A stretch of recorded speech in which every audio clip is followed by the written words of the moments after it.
Chilly, good morning, welcome in. Good morning, boys and girls. Hope we're well. Right, it's very dark in here. We haven't got... Oh, I'm going to make the stream go crazy. Hang on, the stream's going to glitch out. Hang on, there's one easy way to prevent this. Let me do this. Oh, no, it's... Oh, my God. Oh, my God, I've killed it all. It's coming back to life, don't you worry. Don't you worry, don't you worry. We're not ending. I fat-fingered it. I fat-fingered the button. We're good, we're fine. No stress. Forgot to put the fire on. There we go.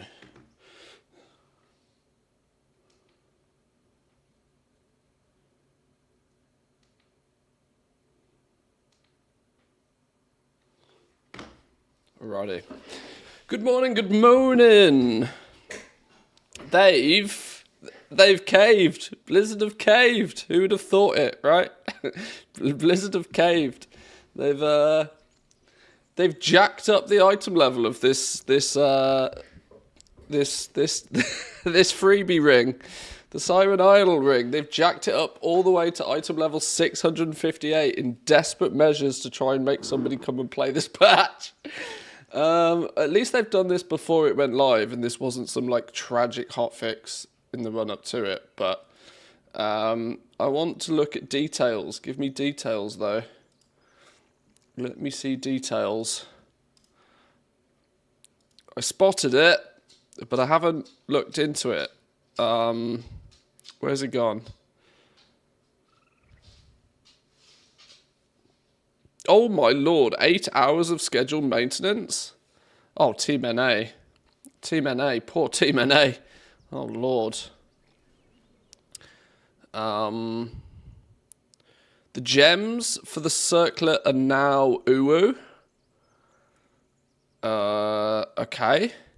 And it's been buffed. It's been buffed. This is what I wanted to look at. I only finished the VOD from yesterday 10 minutes ago. Perfect timing. For future reference, I try and go live at pretty much the exact same time every day. You know what I haven't done though, is I haven't let Discord know. One day I will automate this stuff so I don't have to let Discord know manually, but I don't like using too many bots in the Discord. It tends to give far too many permissions out to people who I don't want to have permissions. I have no idea what we're doing today. The 11.0.7 waiting room begins. I guess is about as creative as I'm going to be this morning, especially pre-coffee. Pre-coffee brain. I'll eventually play it, don't worry, Blizz. Well, yeah, of course, with Christmas and stuff getting in the way a little bit for some. Turn the tunes down just a touch. So, massive ring buffs.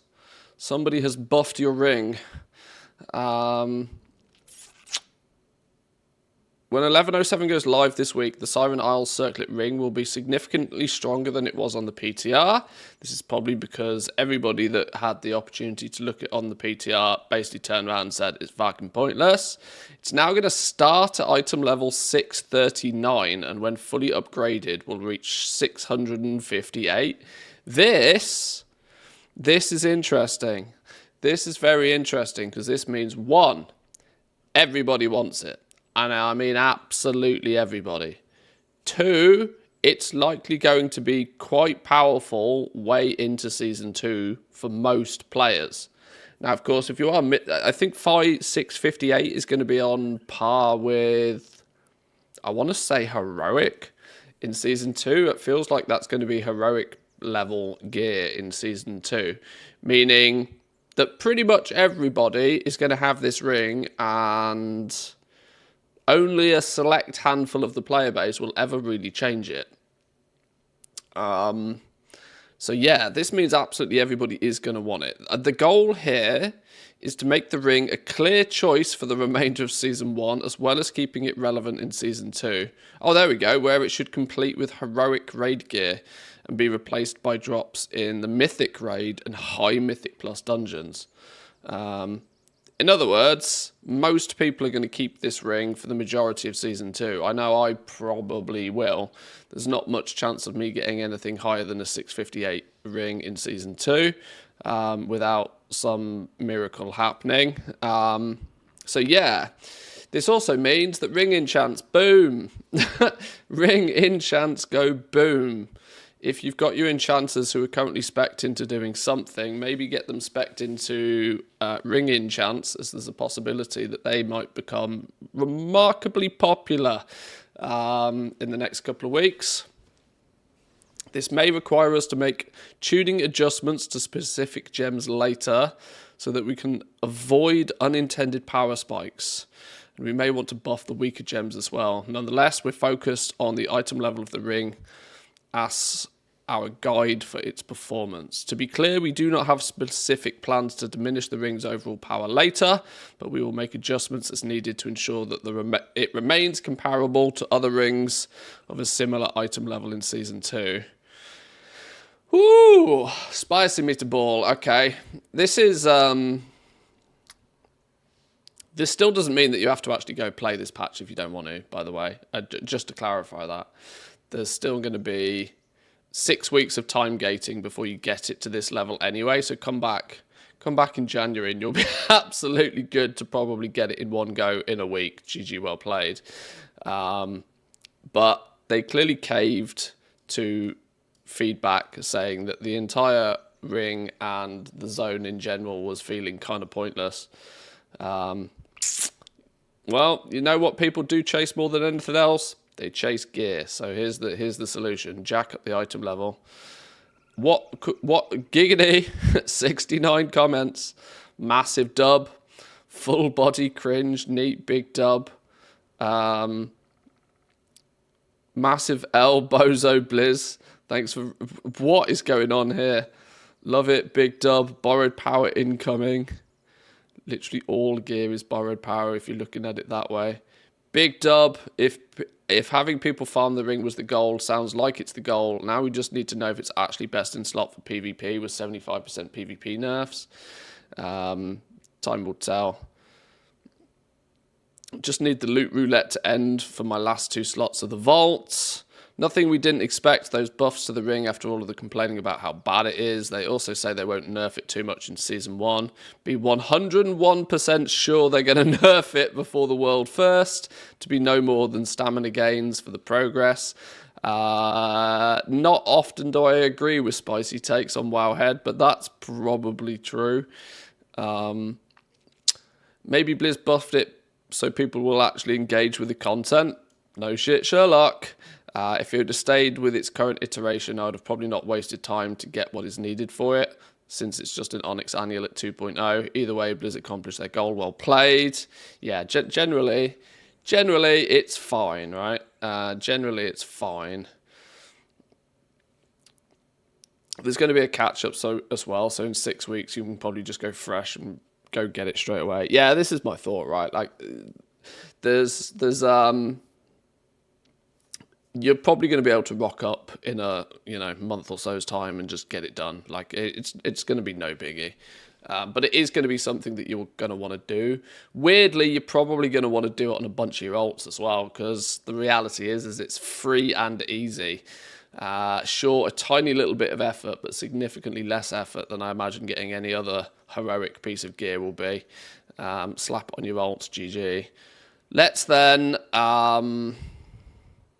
well, they've actually now said that the gems are going to be warbound until equipped as well.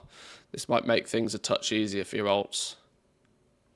With this change that's now testable on the PTR, if you'd let me on the damn PTR, Blizzard, Siren Isle gems are warbound until equipped. This will allow players to spend their flame-blessed iron to purchase the gems, but then send them to alts. This is going to be good, because any of you that accidentally open ATT on the new zone will probably end up with an awful lot of this flame-blessed iron on one toon, and being able to use that to get the gems on your alts is a nice advantage. This shouldn't really be news, considering this is what warbounds were meant for. This shouldn't really be news, and this shouldn't really be, in my opinion, like quickly hot fixed in before the patch goes live. It seems a bit odd. This should be a fundamental feature from the ground up now. That's kind of the point of warbands, isn't it? But we'll see. We'll see. Do you know how the Drems drop work? Will you be able to get multiple and send them over? To my understanding, they drop from the mini events. There's 3 mini events that you have to community-wide unlock and then go do. They spawn for a while, you go do them. Some of them are linked to those, predominantly, is what I've been led to believe. You'll probably get a bunch of them through doing just general daily activities, though. You can buy them with the tokens that you farm. So yeah, there's probably going to be plenty of ways to get the actual gems, I think. There was a bit of early concern that you were going to be limited to how many gems you can get. I really don't think that's the thing. The time gating, I think, is more going to be each week the item level of your ring increasing via some arbitrary system, I believe. But like I said, I've not looked at it because they won't let me on the PTR. Well, they will, but they won't let me character copy or account data transfer, so my PTR is basically bricked. Only when 11.1 turns around will I really try and bother fixing that. It's too late at this point to worry about it. What I do want to have a little look at, though, since that is the case, is where's my main enchanter? Let's have a little bit of a look. I'd been saving on most of my enchanters a bunch of knowledge points for if something interesting turns up, and I think ring enchants could be that interesting thing. See what the scenario is. We're getting all the ring enchants ready. Got PTSD from gem management from time running. Don't want to be doing that again. Well, considering there's no funny business apparently with this new ring with socketing and unsocketing the gems, maybe an add-on like Plumber will come along and make it easy for us all again. Maybe. If I click on this, is it going to load this time? I think there's something like fundamentally scuffed with my account in how it doesn't seem to want to communicate with Blizzard servers properly. It works enough to play the game, but it doesn't work like you have a ticket response. Spinning wheel of death. Nothing ever happens. It's like the old Xbox 360. Red ring of death, and this time it's 2 snitches chasing each other. This never goes anywhere. It doesn't do anything. I left it doing this for like 20 minutes the other day. Did nothing. I have to check the tickets via my via email, which is unbelievable that as a system doesn't work in game. But yeah, I should have hopefully got a bunch of ring enchants, or at least spec points, so that we can get good at making ring enchants. Oh, shit. Oh, God. Well, I thought I had. I thought I'd saved a bunch of points. Turns out I didn't. Not on this character, at least. I wanted to put 20 points in here, and probably 20 points in here. I should have saved 40 points. Of course I should have done.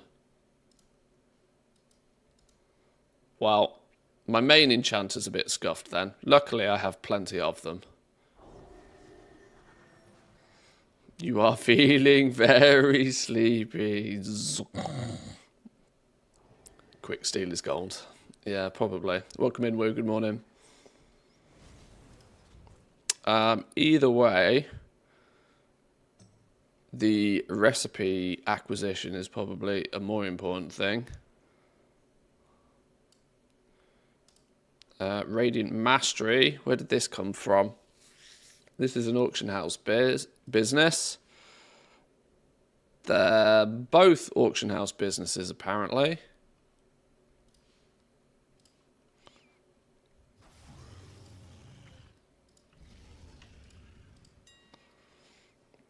Recipes, enchanting, uncollected only.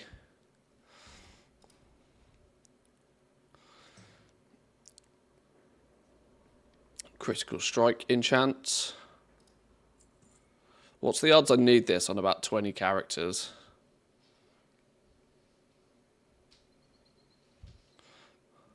Don't know. Radiant Mastery.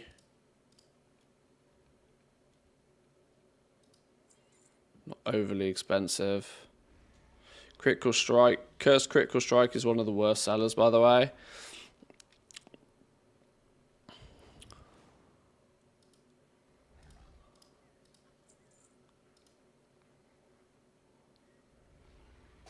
Cloak, Chest, Cloak.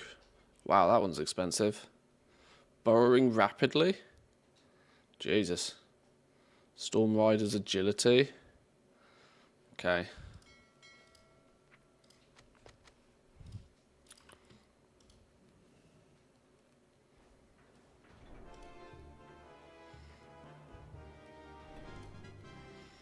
I wonder if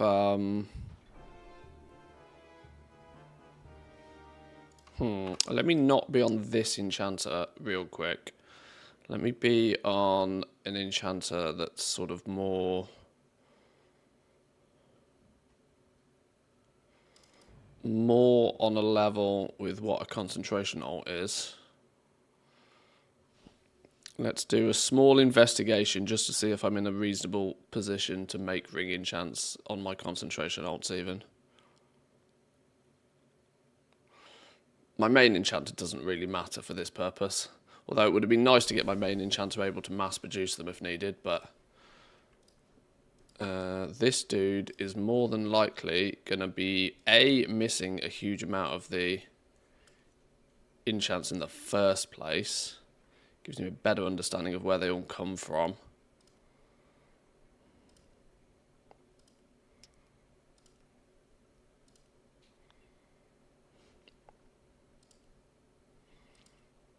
Okay, they are mostly...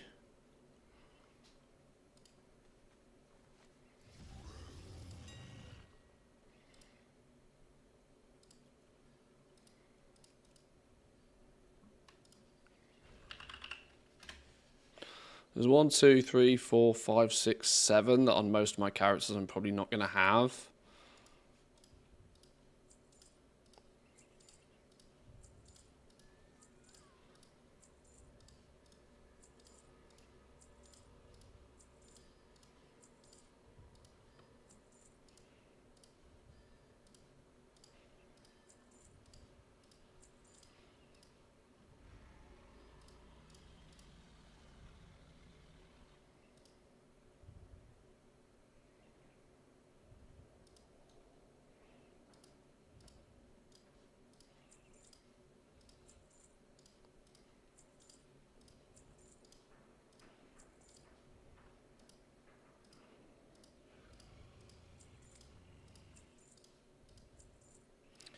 Radiant Haste, Cursed Mastery.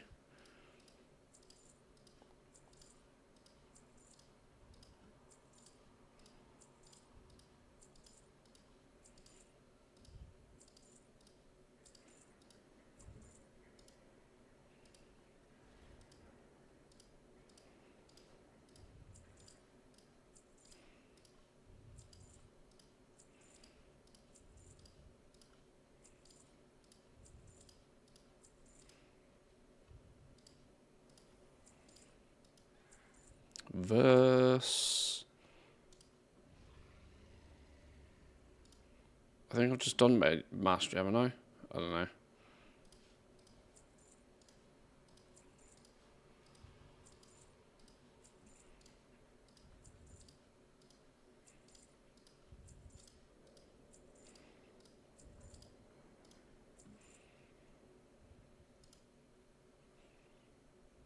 Cursed Verse.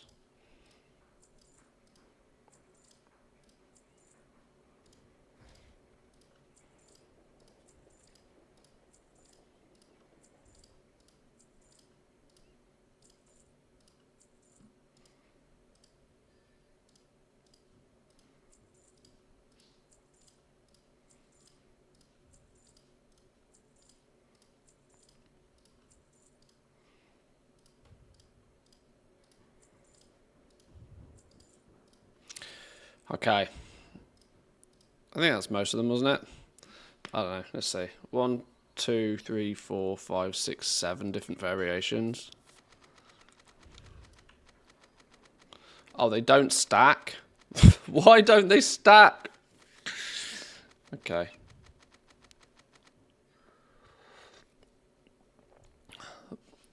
Buying to flip or for my alts? For most of my alts, I think I've got a bunch of enchanting characters. I don't know exactly how many I've got, but that should now be enough for pretty much all of them to take one, pass it on sort of situation.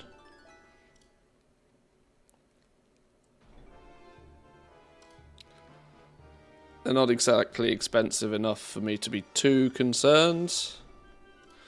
A day or two of concentration will cover the cost of those. And if we have any spares, we can flip them. But that should now give me access to all of the ring enchants. What am I missing? Radiant Mastery. Is that the one I missed?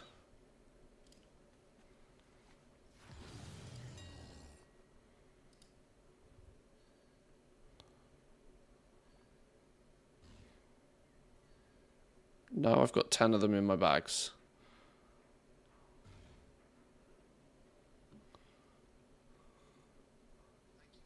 Fuck me. Jesus. Mid, thank you very much for the follow. Wasn't expecting that. Scared the living shit out of me.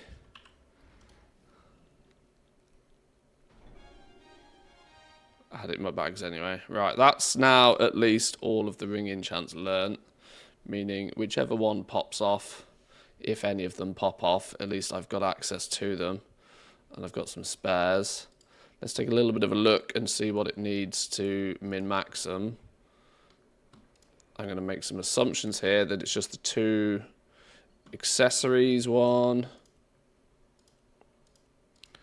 Accessories and cursed chants. Yeah, accessories and cursed chants. So 40 points in these, which I've nearly saved enough of. Look at that. Cursed chants.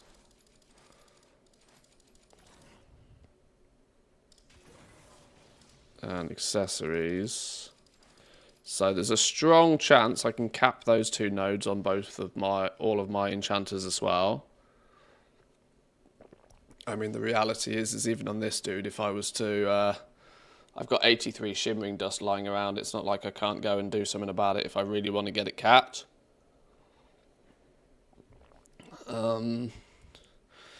Change the thing back so I can see the stream properly. Oh, have you still got the... there was something posted in the Discord the other day on how to fix it. I don't know where it went. It was probably in Star Schmucks.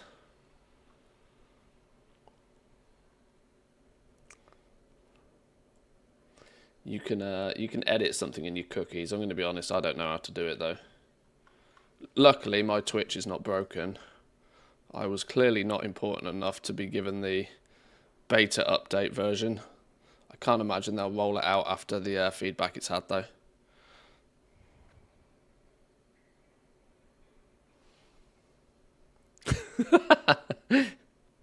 No coffee this morning, cheerleader.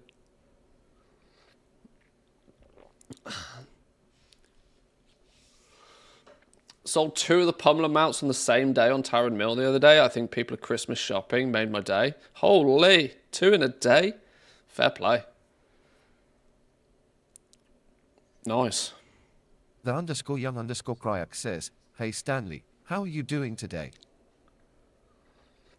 Hello there, the _young_Cryax. I'm doing quite well, thank you. Ready to spread some holiday cheer and help those in need of gaming expertise. Merry Christmas to you. Good effort, Stanley. Well done. Well done. I think Stanley deserves an upgrade on his voice. I think Stanley needs a new voice. I'm currently using, I'm sure none of you are oblivious to the fact that it's, AI generated Mr. Stanley. But I'm using Azure, Microsoft Azure for his voice. It's a cheap option, but he's still a bit robotic.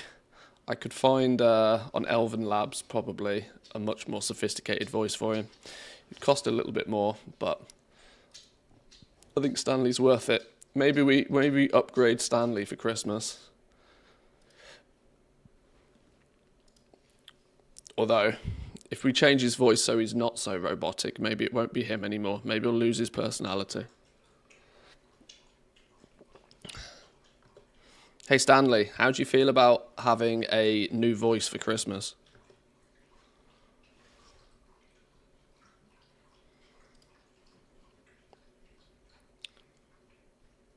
Oh, a new voice for Christmas? That sounds intriguing. I'm game for some festive fun.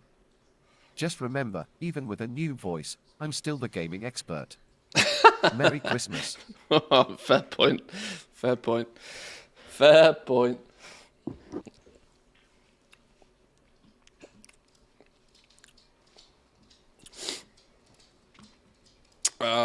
Do I want to get these 5 extra points? I think he's lying. Yeah, I think he's lying too.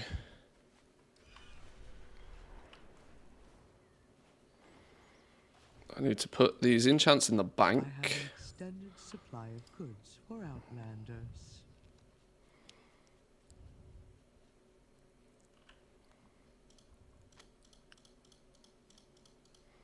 Oh, they're going to take a slot up each in my war bank as well, aren't they? I don't have enough slots in my war bank. Oh, this is annoying.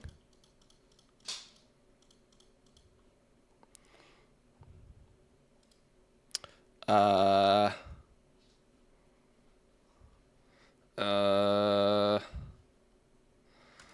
I really don't want to spend 2.5 million gold on a war bank tab. Blizzard. I really don't want to spend 2.5 million on a war bank tab. I'm not going to do it. Not doing it. Look at that. The fireplace is on. Welcome in, Jack. Welcome, welcome.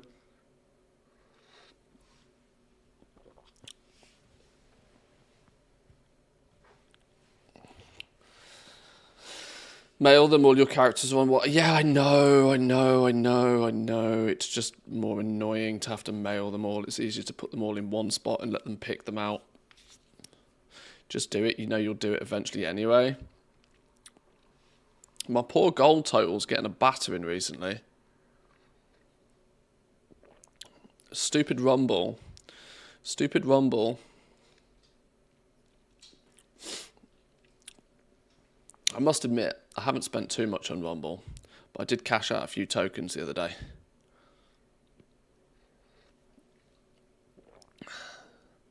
$2.5 mil is nothing to you. Yeah, but let me clarify. The reason I sit on a pile of gold is because I don't like frivolously spend it on stuff too often. 2.5 mil is 2.5 mil is quite a lot. That's 6 months of game time. 6 months of game time for an extra bank tab. Not saying I'm overly keen about that, because we were having this discussion the other day about what do you call it? Flippins. The player housing, and I was like, I want player housing to make me bleed. I want player housing to be something that I'd be willing to spend all my gold on. Now, the difference with that is, compared to a bank tab, is a bank tab is just pure utility. It doesn't do anything for me other than give me slightly more slots to put bullshit in. It's basically no use to me.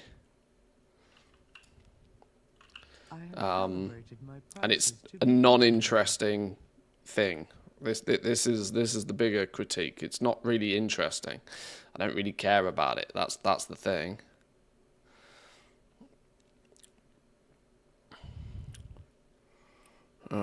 What I probably can do is take some stuff out to put some stuff in, just temporarily. Let's take a bunch of stuff out till we spread the enchants around a little bit.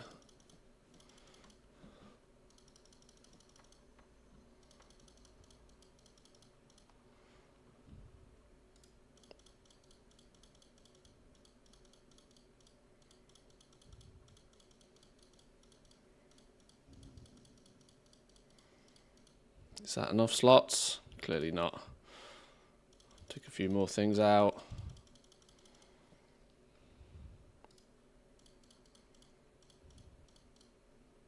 Okay, that's all of the enchants in there. Put the rest of it back in there in a minute. When I forget, remind me that all of my stuff is on Nerf frogs. When I forget.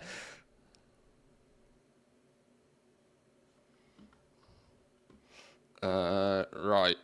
Do you need anything? I don't think that you actually do. I think I bought everything on you. Right. Ranthius, have some enchants. I shouldn't have bought them all on one character. I should have just gone to the auction house and bought them on the characters themselves. It would have been easier. So utility, time saving, and time equals money. We debated in the past how much we'd be willing to pay for extra bag slots. This is essentially it. Don't understand the reluctance, to be honest. It's true. True. Bag slots, I think I would pay more for. Warbank is close enough. It's just, I don't know. It's, you know, it's 2.5 mil. It's a big number. I don't mind, you know, like I said, it's quite literally 6 months of game time. It's a big number. I'd kind of,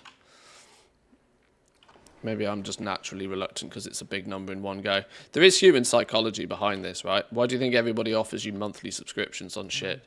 Because paying for something in one go hurts significantly more. Oh, do these now not stack so I don't even know which ones are which? Flipping hell. My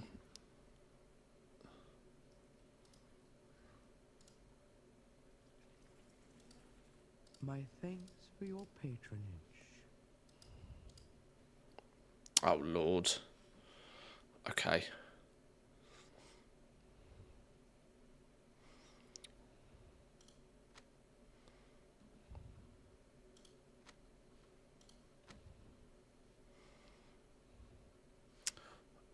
What if I sort them first?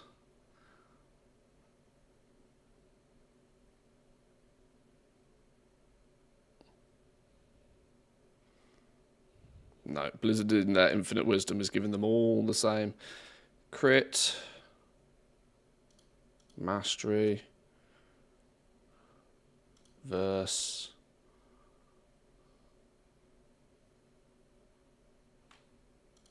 Radiant crit. Radiant haste. Radiant mastery. Radiant verse. Okay. Is it only 4?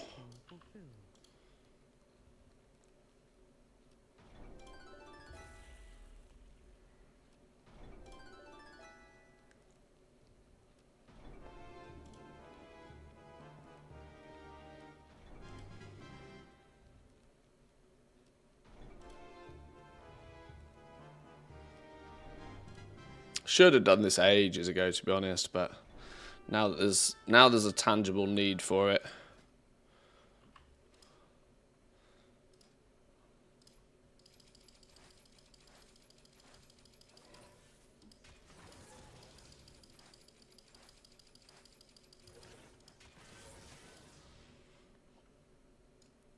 Quick sanity check. All the points. We're technically able to mass produce them if needs be.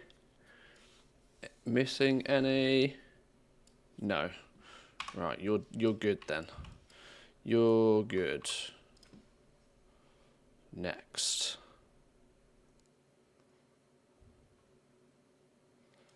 You've got jewel crafting and alchemy, enchanting. I think I've got 10 enchanters. It might be more. Yeah, player housing, I want it to hurt. I want player housing to make me hurt. Then again, given the option, I might get scared to open the purse strings even then, who knows, but I think sort of that sort of stuff is different to just like pure straight up utility bank tabs. I don't know. Who knows? I might be hypocritical and change my opinion by the time it happens. I have an extended supply of goods for Outlanders.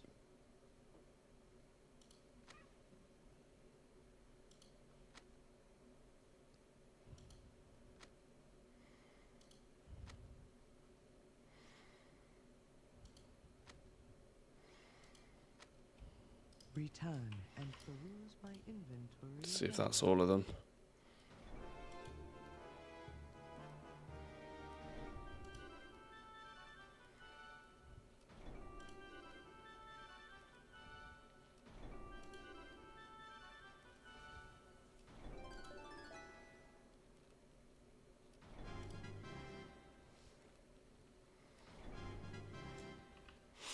Player housing to be nice for everybody, not just goblins. Oh, I'm only I don't want like the system being gatekept from anybody in any way, shape, or form.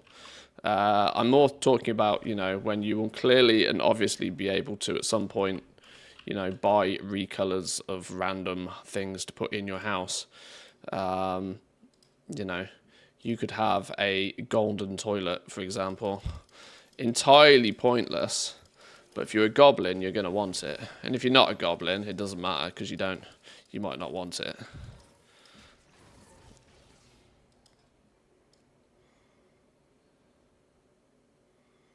Okay, there's all the ring ones done.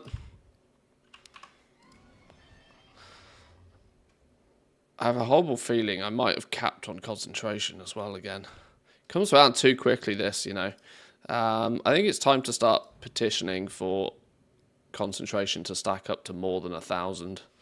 Corium toilet for me or no dice. for those day after the night before situations, yeah.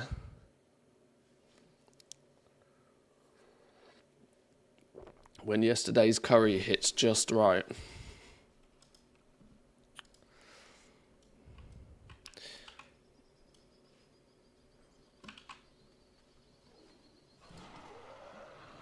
Oh my god, yeah, look at my concentration. Oh dear. We're not going to have much. Do I burn my... I should probably burn concentration today, thinking about it, because the reality is tomorrow with the patch launch, we're going to be busy doing actual content. So I'm not going to have as much time. Maybe today is a burn concentration day. Because we're literally leaving gold on the table, as the sweaty business people say.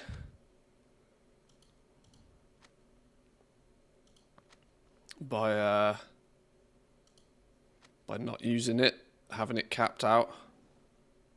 I really am more and more thinking that it would be nice for it to stack to a higher number than 1,000. A golden toilet that gives you access to the auction house when you sit on it for 5 million. And AC, you've attached some very useful... That's the problem. I like your thinking. But if you make it give you access to the auction house, then all of a sudden everybody wants it. And it then no longer does the thing that it's designed to do, which is just arbitrarily remove a huge amount of gold from the system. This is where you've got to be really careful. True gold sinks should only really apply to the people who have lots of gold already and have ways and means of getting more gold. Proper gold sinks don't work very effectively if they are wanted by everybody.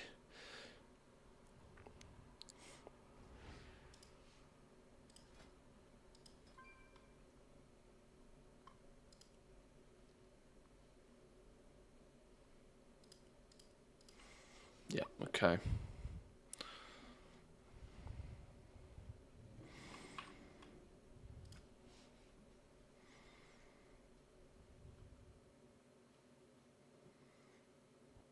You're jewel crafting, you've got enchanting.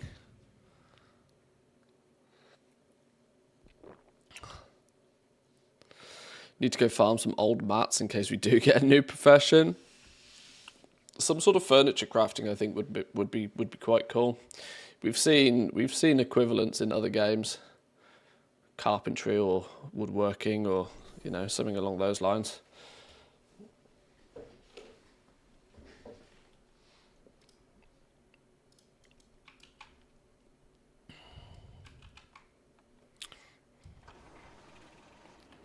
When was the last time we had a new profession? Was inscription the last new profession? It's been a while, hasn't it? That's what was that, like Cataclysm or something? Even Classic has all the professions these days.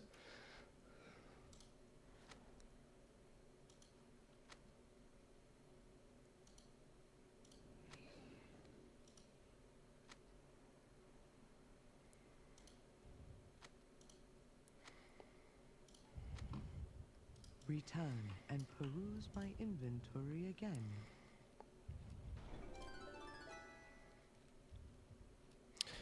Yeah, Jewel Crafting was Burning Crusade, wasn't it? Yeah. And I have had it ever since. So far, only EverQuest 2 has had a dedicated furniture making profession. Every other game just spreads recipes amongst the existing ones. I think New World had furniture crafting.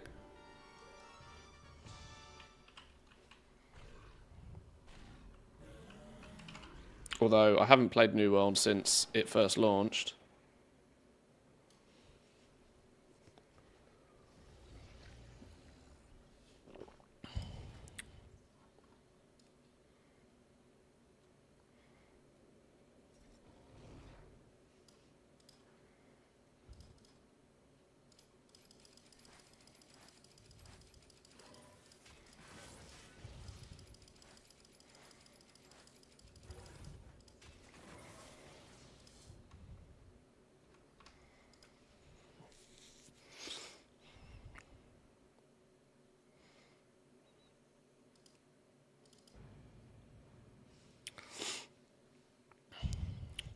Best way to get glittering glass, glittering glass you should just straight up buy off the auction house.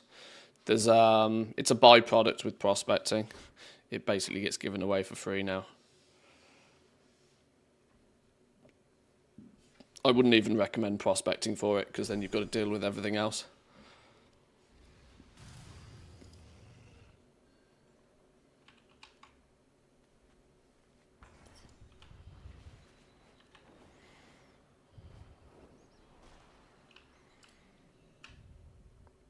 Let me in. I have an extended supply of goods for outlanders. Crit, mastery, verse, crit, haste, mastery, verse. My thanks for your patronage.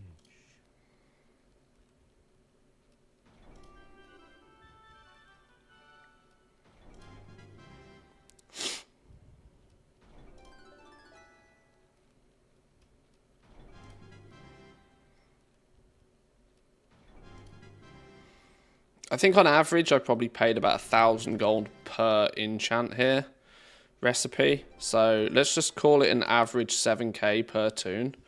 So realistically, one cycle of 1,000 concentration pays for all of these recipes. So I don't actually, although this feels a bit over the top, buying all these recipes for all of the concentration alts, the reality is I don't think it's really that much of a problem. Oh, not having points here is more of a problem. Why have we not got points here? Why do I have so few enchanting points? Annoyingly, I can fix that. Do I want to fix that right now? It means I've got to go pick up treasures.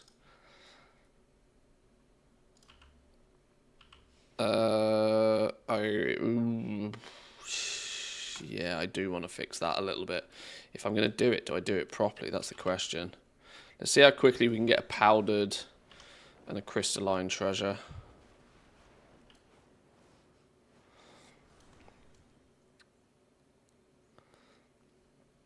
Oh, you're 6 of 8 on Mythic now. Nice, congrats, well done. I thought you said your guild weren't Mythic raiding. Or did you decide to give it a go anyway?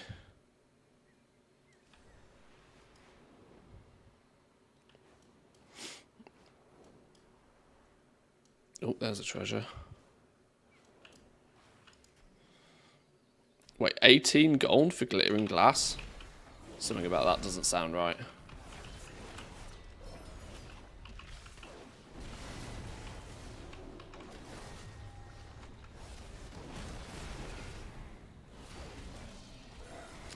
Has somebody done a number on the price of glittering glass then? Or is it normally that sort of price and I just haven't noticed? It's still mostly a byproduct though. You get glittering glass every single time you press the prospect button.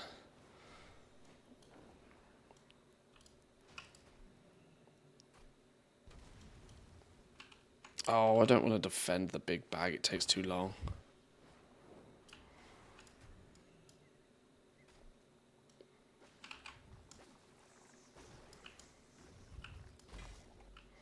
Jewel crafting treasure.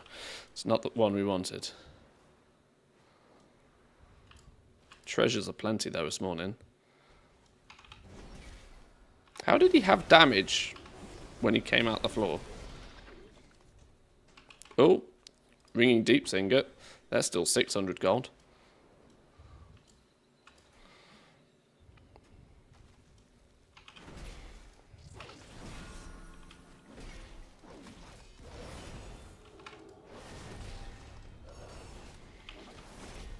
There's part of me that wonders, if they add new materials, do you reckon they'll ever add them to the wax piles or to the wax boxes? Because if the new materials hit the loot tables of the wax boxes, saving up some wax before we go into a new patch could also be a quick money making scheme. If you're able to combo it with something, where's all my buttons for dragon riding gone on this dude?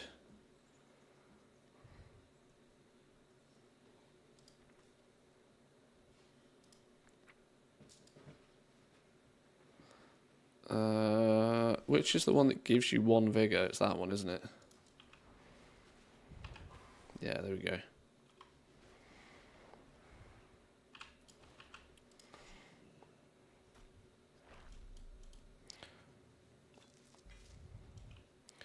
$45 to 60 gold on US. What, for glittering glass? Wait, hang on. Is that why prospecting is always profitable on Team NA?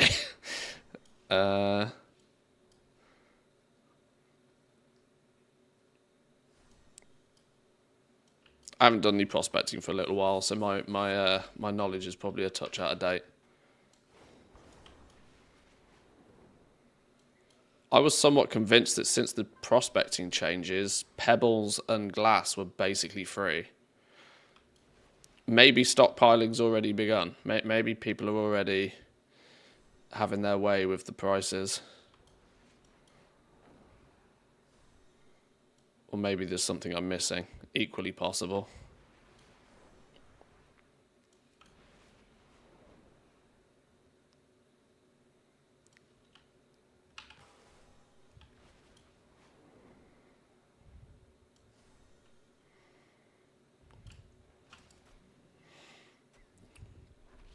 $45 to 60 gold sounds outrageous for glass, considering it's basically guaranteed every time you hit the prospecting button.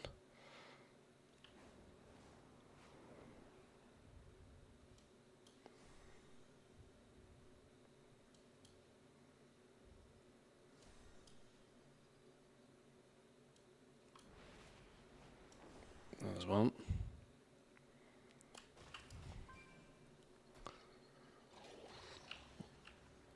I'd like to see carpenter as a secondary profession. The thing with carpentry is they'd have to add like lumberjacking in as well. Otherwise, where's all your wood come from? It doesn't make too much sense for any of the other gathering professions right now to also somehow magically be able to pick up wood.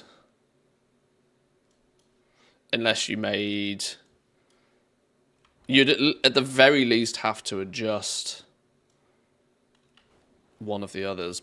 Probably skinning. I'm still for, you know. I'm still all for gathering just being like one profession. One secondary profession that every character can do. At least in simple form, right? I still think everybody should be able to fly past a herb and pick it up. Everybody should be able to fly past an ore node and tap it.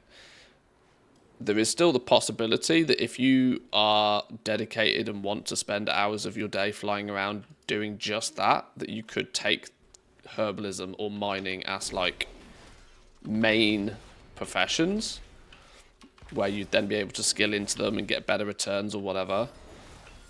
But I still think gathering should be a baseline secondary profession, much like cooking or fishing.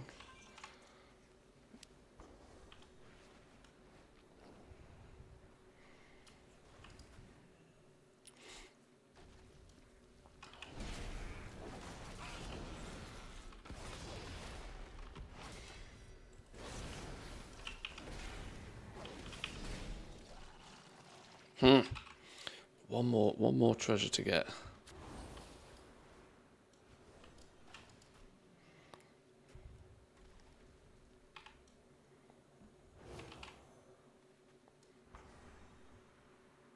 Where's he gone? Where's he throwing it? I can never see where there it is.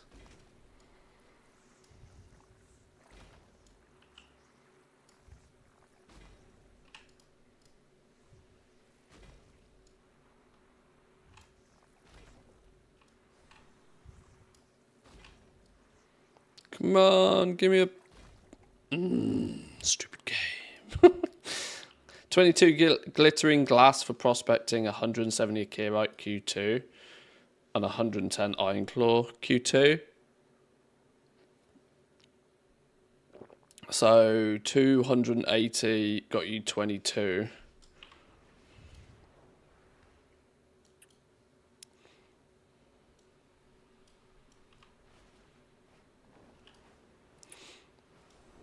It's 15 ore for one piece of glass. What's the... Okay. 0.35 each prospect. So it's not... Glass isn't guaranteed anymore. Oh, is it that glass or stone is pretty much guaranteed every time, but not both? That's probably where I've misremembered something.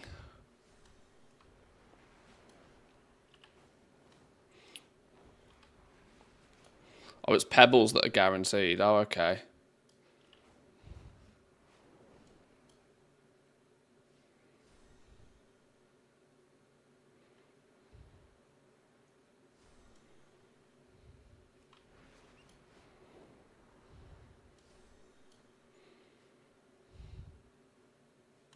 Like I said, it's been a bit of a while since I've done any serious prospecting.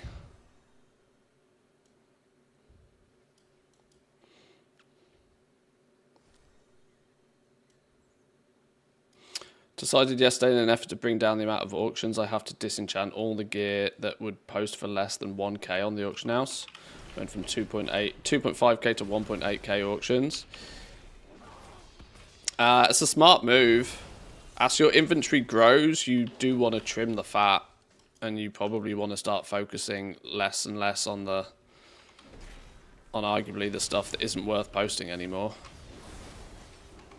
If the amount of time and effort it takes you to post that consistently every day compared to selling it for like 500 gold, quite quickly it just, you know, you realize that it's not actually that smart. Why am I nearly dying? Has this dude got like negative gear? Oh, 481 gear. Whoops. Okie dokie.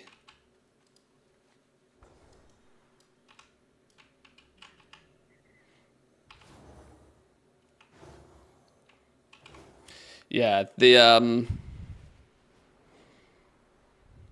you can obviously, when you're first starting out, whether it be transmog farming or crafting even or whatever, you clearly want to just throw everything on the auction house because any sale is gonna help out at that point. But quite quickly, yeah, trimming the fat is a smart move. Whoever said they want a quorum toilet, it's your fault. I'm now flying around Outlands looking for quorum nodes.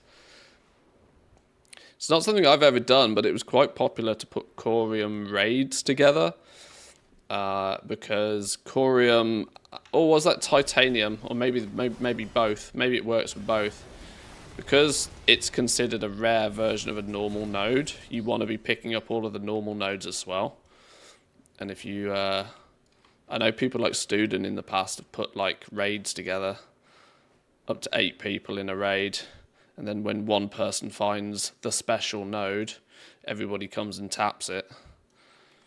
And then you all fly off in different directions, clearing out all of the base nodes.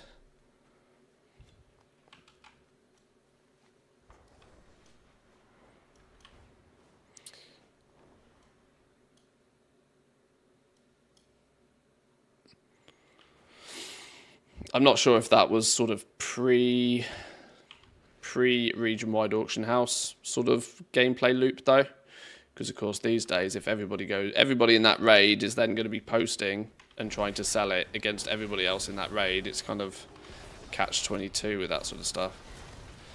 Then again, it works for skinning, right? You know, 2x4 groups of skinning all day long, cloth farming.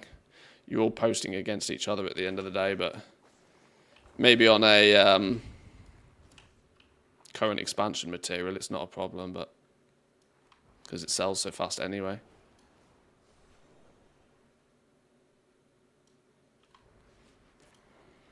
Right, this was only meant to take me 2 minutes to do.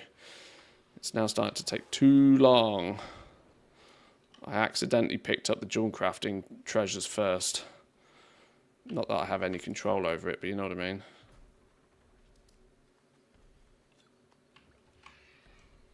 The one I actually needed is now evading me.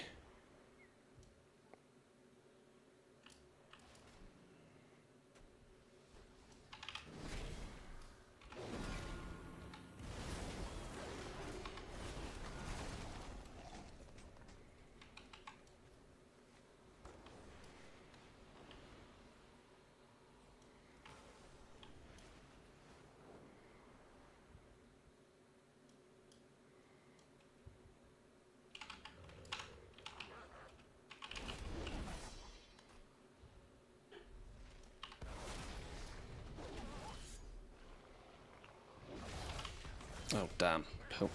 Pulled the bonus mob. Didn't mean to pull a bonus mob.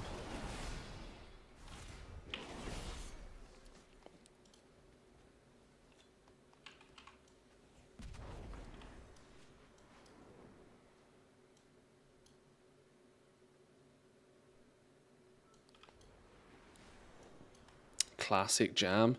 Yeah, I needed some slightly more upbeat music if we're going to be doing anything repetitive like this.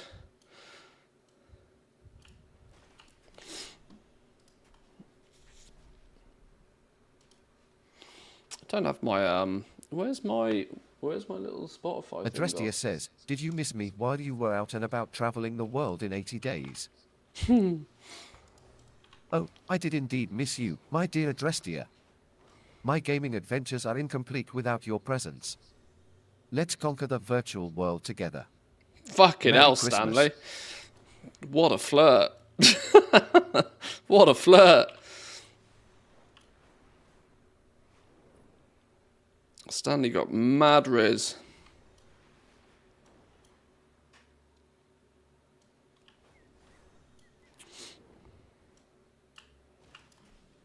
He's so sweet.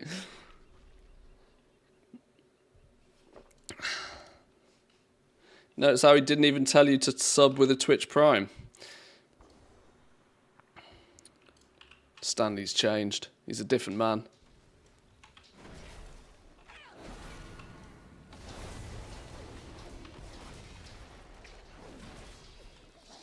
Oh, come on. Where's this treasure? I need one more.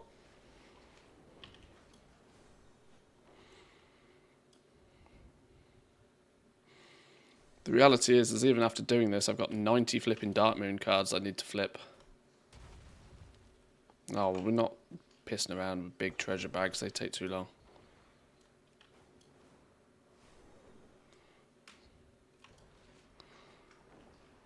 Technically, those big treasure bags, you can just leave them and come back to them in 2 minutes and then loot them.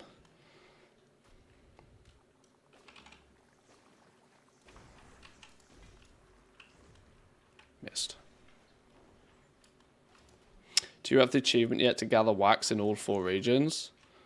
I didn't know there was an achievement for that. I might have done it. I might have done it accidentally. Although I do mostly farm my wax in the Isle of Dawn just because I'm already here. There it is. There it is.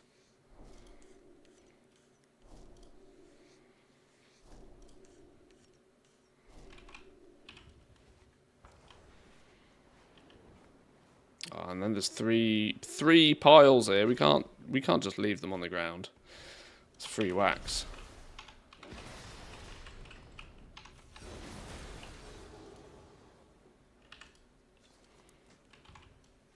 To be fair, you do get mats out of this as well. even when you get nothing, you get at least something. I'd probably go as far as to say most of my stock of quality 1 stuff in the war bank has come from farming these treasure piles.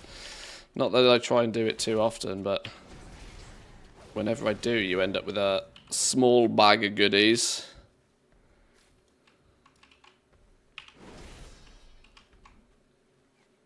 Oh, that'll do. Let's get back. That wax is always in abundance after you were done. Oh, of course, yeah, of course.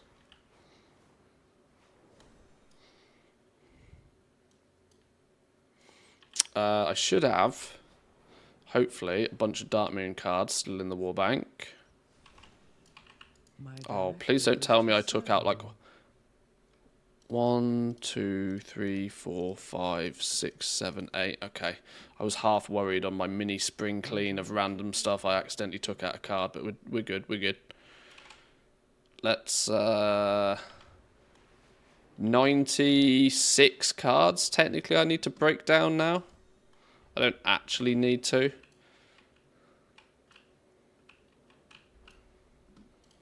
I don't actually need to do all 96. But, you know, when in Rome.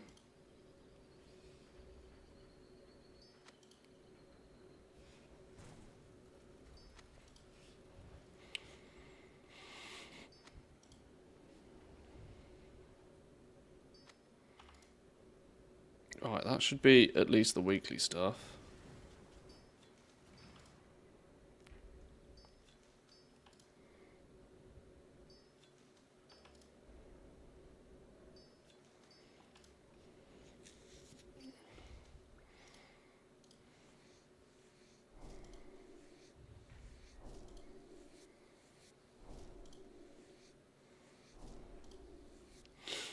If you want to farm wax, go to the auction house, buy dark ink potion for 6 gold. You'll find them in 1 minute. If you don't farm with that potion up, you're dumb. Dark ink potion? You mean the inky black potion?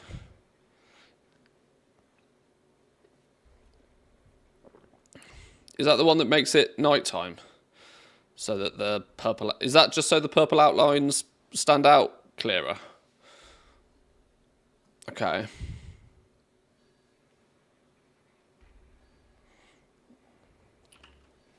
It's probably a play. Right, that's that lot. Technically, I only need to do 20. In fact, I don't even need to do 20. I need to do 15. But after all of that effort, I wonder if it's worth doing the lot anyway.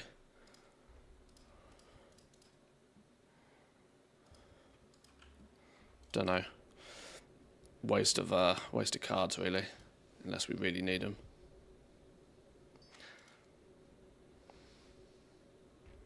Goes from hardcore blind to easy mode. I must admit, I've never tried using that potion whilst farming the wax.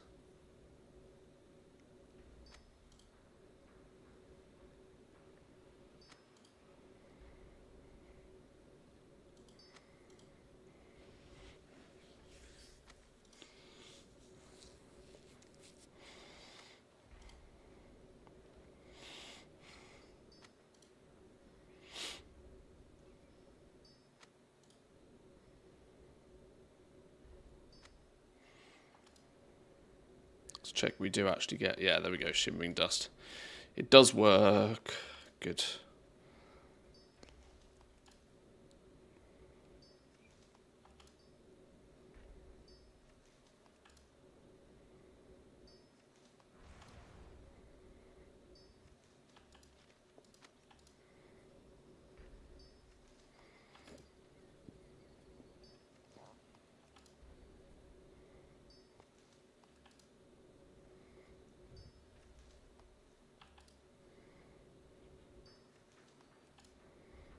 $12, $13, $14. Right, the question is do I stop there at 15? Because that's technically enough. We don't actually need any more than this.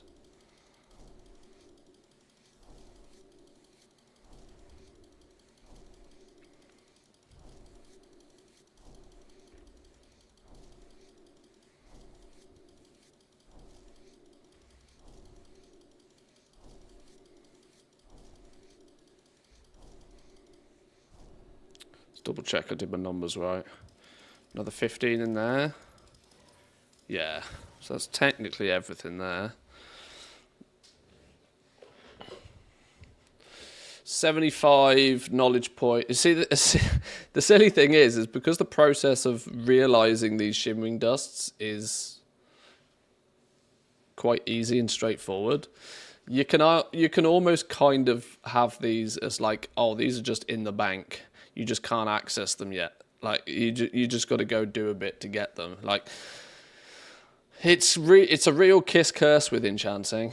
It's nice that the catch up is so quick and easy, but at the same time, we're only 3 months into the expansion, and if you are absolutely anything other than completely min-max, you're not going to have a chance. And I do worry that the enchanting market may not even recover in Season 2.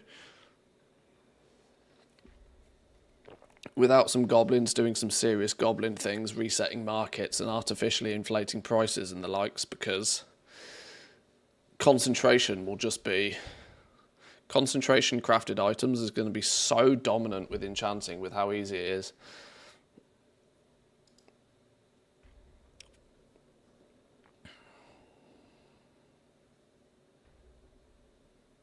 $20, $40, $60, $80, $100. Yeah, I'm only 25 points away from actually fully finishing this entire tree. Now, technically, the 75 plus the 30 up here is actually enough to do it. If we were to get... We're at 400... We're at 400 artisan security already. Unironically, I think I could probably fill this entire tree on a concentration alt if I really wanted to. Oh no, that's a web one. That requires me to go and flipping spend cash on it. That's another travel. Okay, we'd be like... I mean, yeah, it's technically achievable to have this tree full, to have this full as well. And probably more other places also. This is going to be the problem.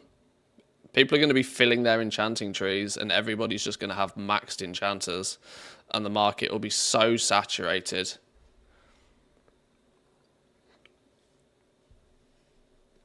Oh, Jack, it also turns out, by the way, you get glittering glass from wax piles. You are right, though. 16 gold apiece. It is up in value. It's 20% up in value recently, though. Glass is going up in value. I don't know how that works.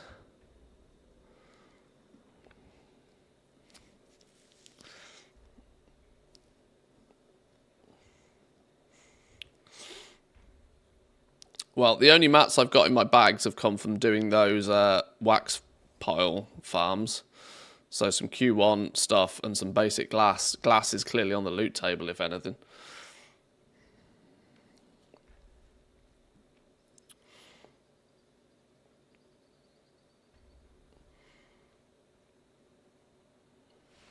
Blizzard doesn't change or squish the profession stats. By the next expansion, we could be crafting dragonfly items with 100% resourcefulness.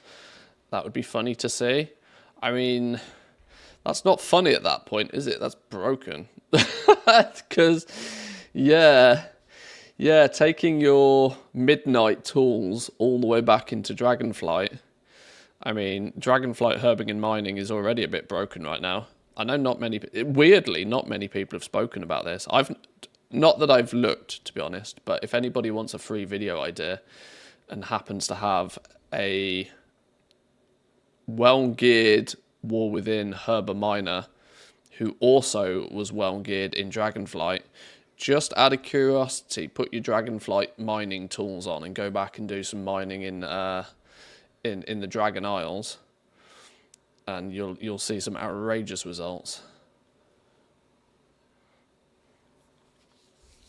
I've not seen any videos on it, but I'm sure somebody's done something somewhere, maybe.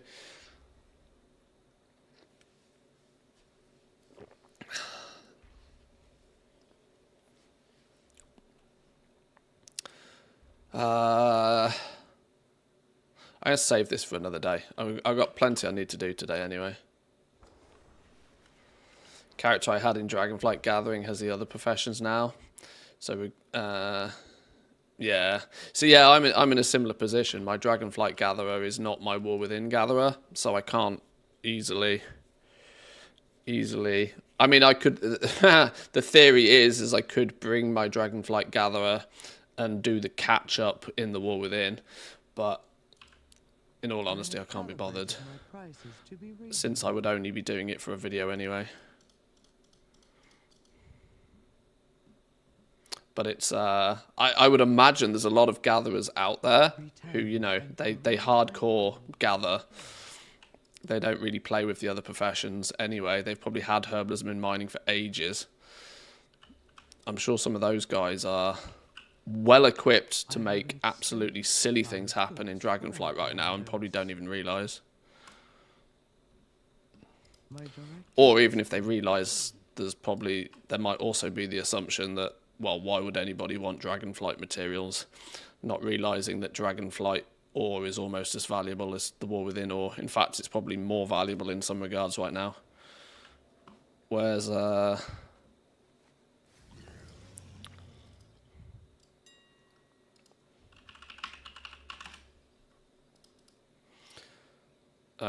Ceravite ore is still going for nearly 6 gold a piece. Admittedly, only the Q3 stuff, weirdly. Is that a bait price? Of course. Even past expansion Ceravite ore is being baited. That if an item is being baited, that tells you something. That tells you that it's still very valuable to somebody. Yeah, so even Ceravite ore from last expansion's got a 5 gold value on it right now. And you can quite literally get that. You probably make 15,000 gold an hour just on Ceravite ore right now, by the way.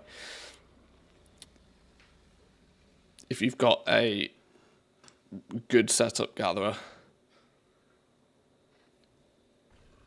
I'd put money on the fact that you make more money, more off Ceravite right now than you do off the War Within ores.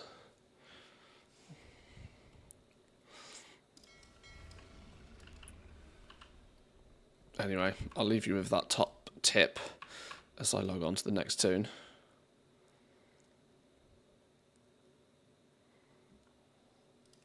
Nerf Frogs has got all of my good stuff. Right. Now my couple of characters who are just pure concentration dudes. Good playlist, this. This, believe it or not, is a... It's Dreamscape Radio.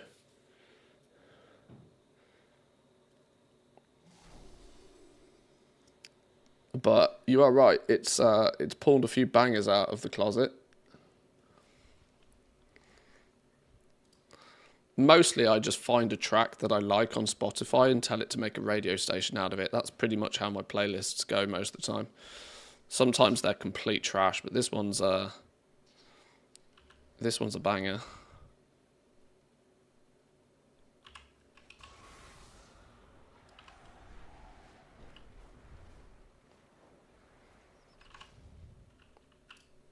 My directive is to serve you.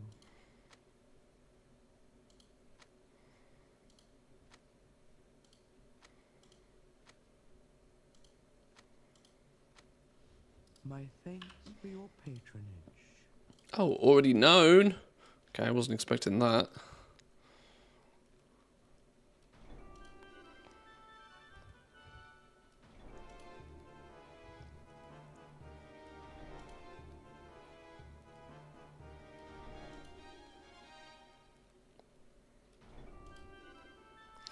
Just looked at my journal later. I've spent 1.8 million gold buying Ceravite ore alone in the past month. So yeah.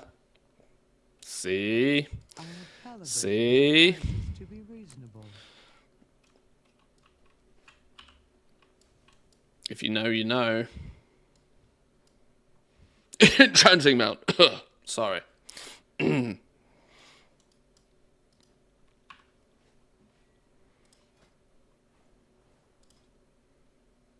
Oh, no, wait, hang on. We've only got 20 points on this dude and all. Oh, it's all gone horribly wrong. I need 21 points. 21 points. Oh, am I going to have to... Oh, no. I don't want to have to do this farm on flipping all of my enchanters. That's stinky business.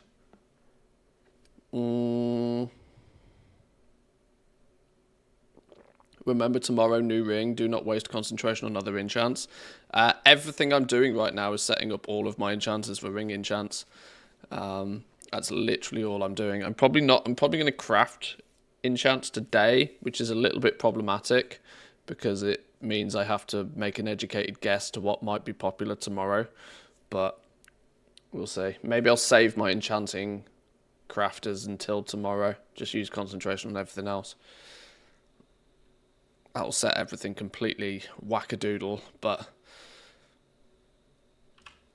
it'll be fine. Do I bother going to do... No. You know what we're going to do? We're going to cheat. We've somehow got 700 artisan security on this dude. So instead of going and doing the farm, I'm going to cheat and just buy a couple of books. Your gold is welcome here. I wasn't really planning on buying the books on my Keep your wits about you. concentration alts, but especially with how easy it is to do the catch up. But you know what? Lazy. Oh, that's going to leave me 1 point short though, isn't it? Well, at least I can disenchant something. That's fine. Right, 20 points in you. First time craft, or maybe just the quest or something.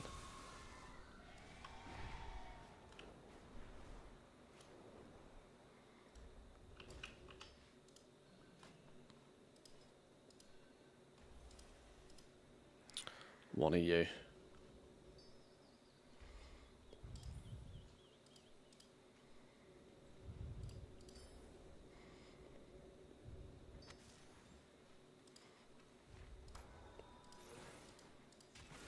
There we go. There we go. That dude's done. He's ready. That usual one put every time. I don't know how I don't know how I can so reliably always be 1 point away. Like I don't even know. Reliably 1 point away every time.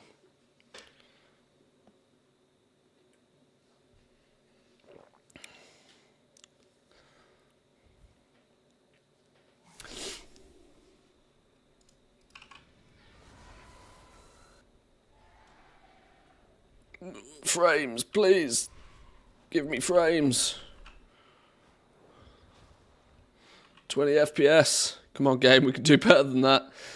22, 60. I guess 60 will do. I have an extended supply of goods for outlanders. One of you, one of you, one of you, one of you. Shit, which one was that? Crit, haste, mastery, verse. My directive has been fulfilled.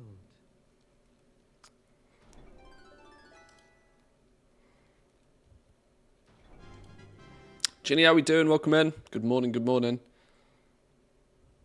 Hello? Oh, I already know that one. This has happened a few times now. I must have randomly picked up enchants at some point.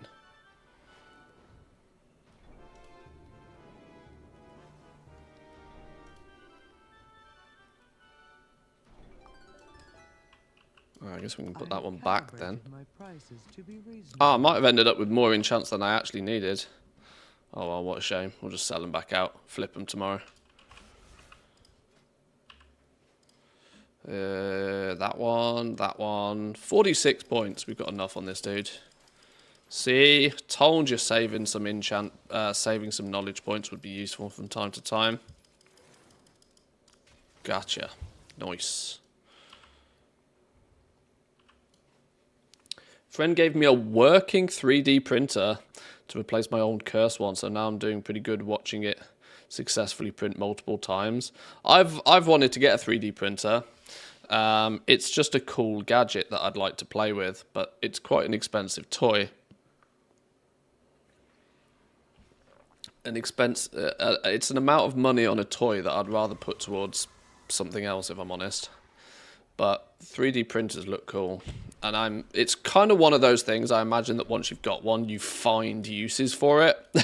You're like, maybe I can quickly 3D print this or that, or I'm sure it comes in more useful when you've actually got one. Your brain starts ticking away, but they do look fun. To be fair, they've come down in price an awful lot over the last few years.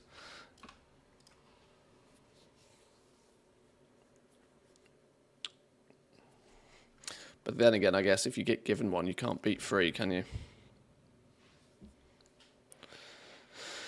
If you want to just print stuff, recommend the Bamboo A1 or the A1 Mini as a starter. If you want to tinker with the printer more than you want to just build stuff, go for basically anything else. See, I don't even know the difference. But a Bamboo A1 or an A1 Mini.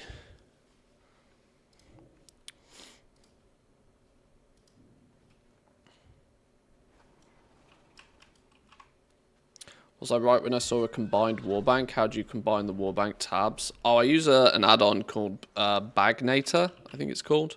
My directive is to serve you.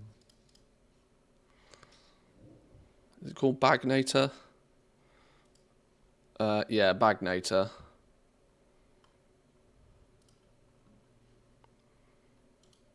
Crit, mastery, verse, crit, haste, mastery, verse. Return and peruse my inventory again.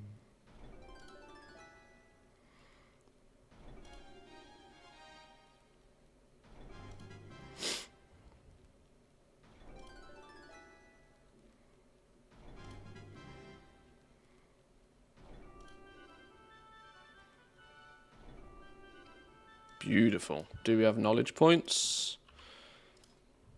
No. Negative on the knowledge point situation. Wow, I've not even filled this tree. Hello? How have I got like so few points on this enchanter? Even though I'm 100 plus 40 build in it as well. Yeah, only 83 missing? Huh? Where have I randomly spent a bajillion enchanting points on this dude? And what? Maybe this was just an enchanter that's far more recently set up. Because, of course, you don't actually... Yeah, you don't any points from things like the... What do you call it? The scribe books and stuff, for example, don't actually go into your catch-up points. But surely there's not a lot of... I would have expected that number to... I don't know. Something feels off with this character. That seems an abnormally low amount of knowledge to have with enchanting. Did I unlock this and then maybe not do the flipping... Did I not... If I check first time craft bonuses... No, I did all of the glimmers. I don't know what's going on here on this dude then. I need a bunch of points on you. Okay, I was hoping this would be a quick fix, but this isn't a quick fix. We need way more points. Catch up on knowledge points for enchanting is over 2. Yeah, it's ridiculous numbers now. It's crazy high.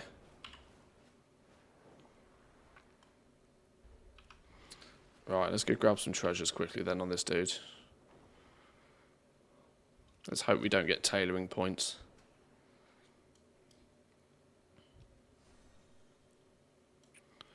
Oh yeah, apparently I'm stupid if I don't use an inky black potion. Let's try this out.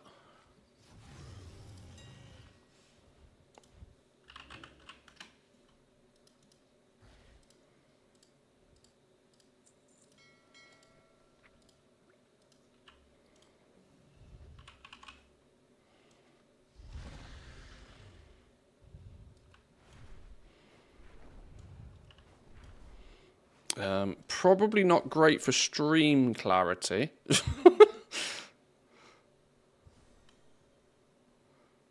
As it definitely does turn everything to night, but I would give you the fact that it definitely makes these things easier to see.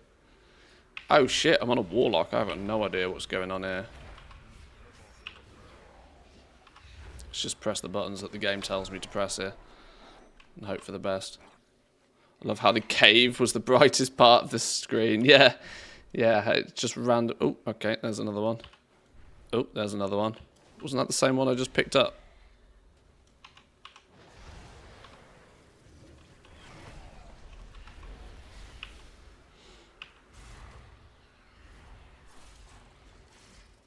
Crystalline repository. That's a good start. Still in combat with something somehow. You have a ticket from a GM. What's that about? Oh, it's the fact that I questioned why my PTR doesn't work, and they were basically totally not useful. They in essence said, try again later or check the forums. So fuck you. is basically where we got to. Because my PTR does not want to allow me to copy account data, nor does it want to allow me to transfer characters over. So, in other words, it's making the PTR pretty much useless for me right now. I wanted to test the Siren Isle, but, you know, if the game won't let me, then the game won't let me. We'll have it to play with naturally tomorrow anyway.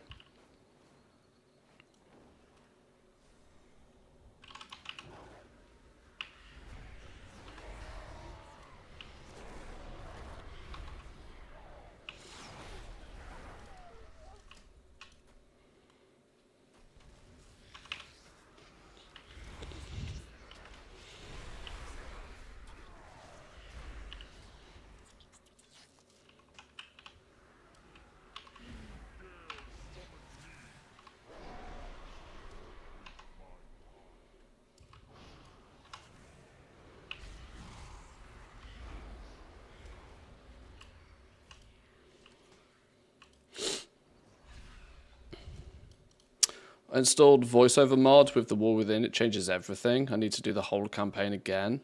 Does it not use, though, like super duper mega basic, like Microsoft Andy kind of voiceover, though?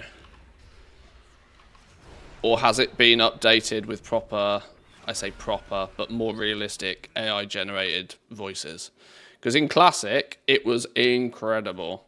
So much so that, yes, in Classic, I wanted to just go through and play Classic again. It's actually, without that add-on, I basically probably wouldn't play Classic, to be honest. But I actually spoke to the guy that made that add-on once upon a time, and I asked him, is he going to do a retail version? And his response was that there's so many voice lines in retail, it would probably be about 500 euros worth of AI-generated code, or AI-generated voice lines, which, compared to Classic, which cost him like $50, he wasn't really, it was just a passion project in the first place. So it was more of a cost prohibition than anything else.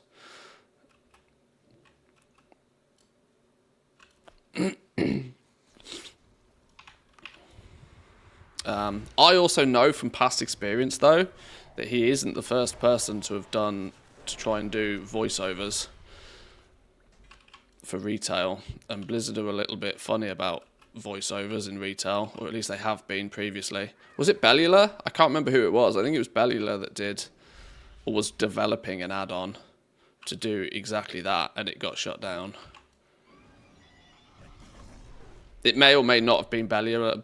Bellular might have just covered it, as he does, but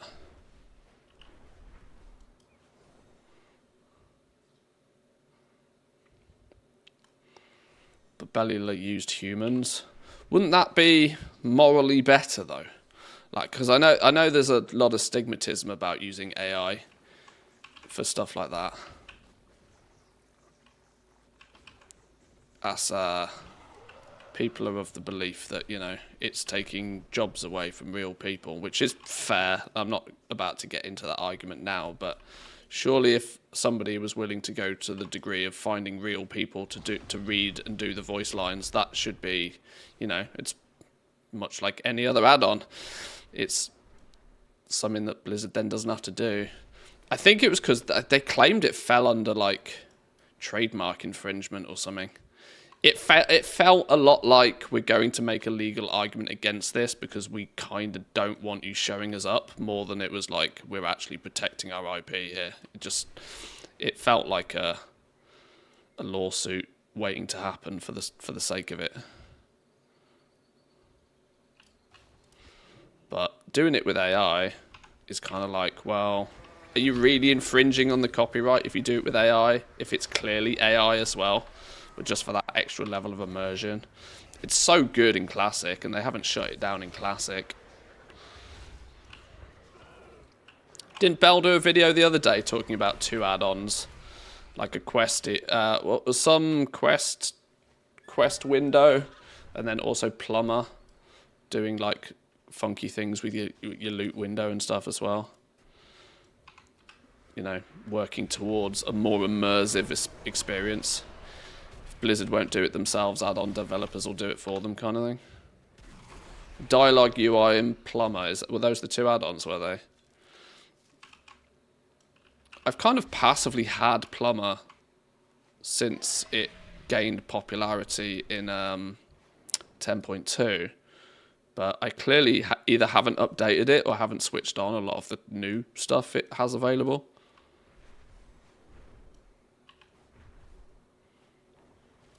Oh shit, wait, hang on, have I got both the enchanting treasures? I clearly have got both the enchanting ones. Haha!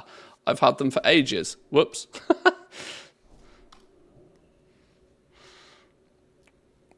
Well, you may be stupid for not using the Inky Black potion, but that doesn't solve all forms of stupidity, such as continuing to farm even after you've got the treasures.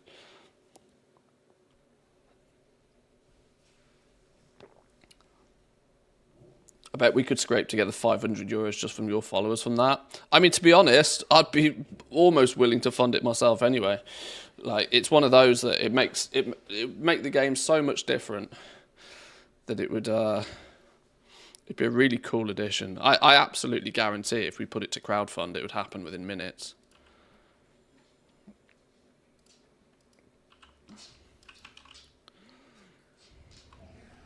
I can get rid... Can you move this? Because it's like... I can click to read it, but then as soon as I close it, because this doesn't load properly, it comes back. Fuck! Now it's right in the way of my buffs. How do I make a ticket to tell them their ticket system doesn't fucking work? Blizzard. I have to open the ticket that never loads to be able to see the buffs in game. So annoying.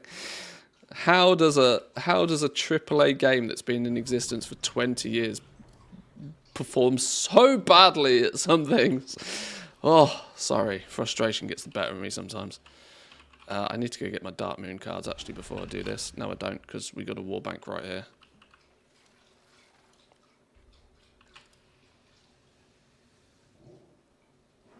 I think you can make the ticket thing go away if you close it through their website. Oh, I've gone through my email and looked at it and stuff, but it's just a pain in the ass.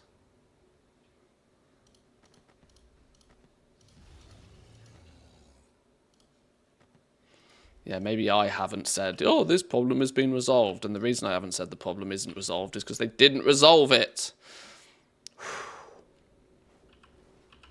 I do get stressed about these things unnecessarily.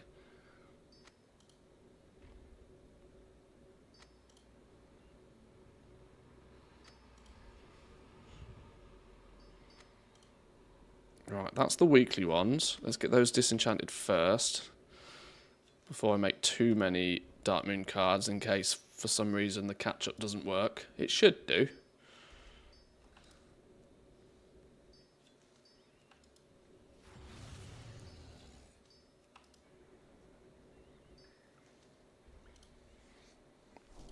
There's me weekly points.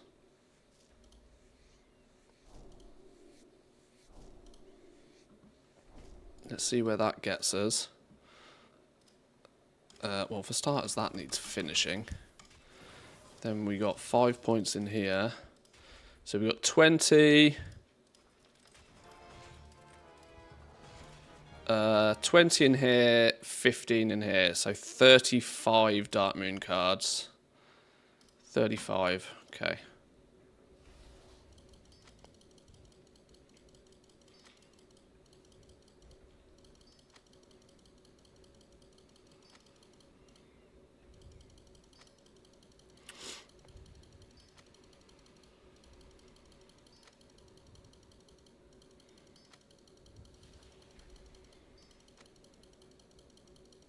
That's 10.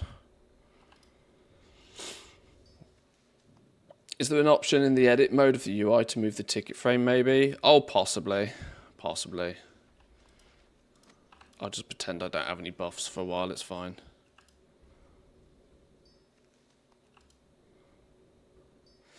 For that voiceover mod, why is the only section not in English the part that lets you add other languages? Oh, really? Is it somebody's made the add-on in a different language to begin with, then clearly. Isn't it cheaper to disenchant the tailoring cuffs? Not when this is free. This is borderline free, based upon how much I paid for the cards. Free in terms of the fact that when I disenchant, I occasionally get higher tier crystals, which admittedly I go on to use the crystals, but I could equally just sell them. Each one of these decks costs me like 70 gold or something. I bought these really cheap.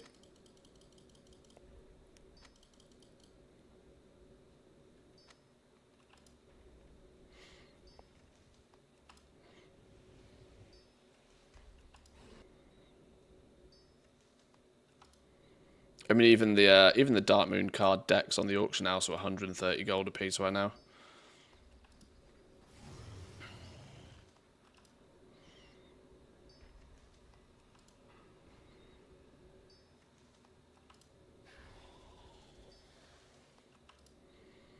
Right, there's 20.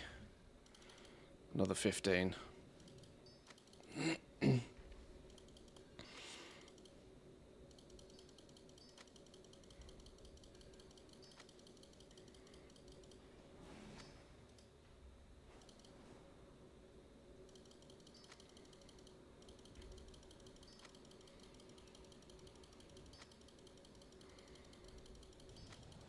That should be 30.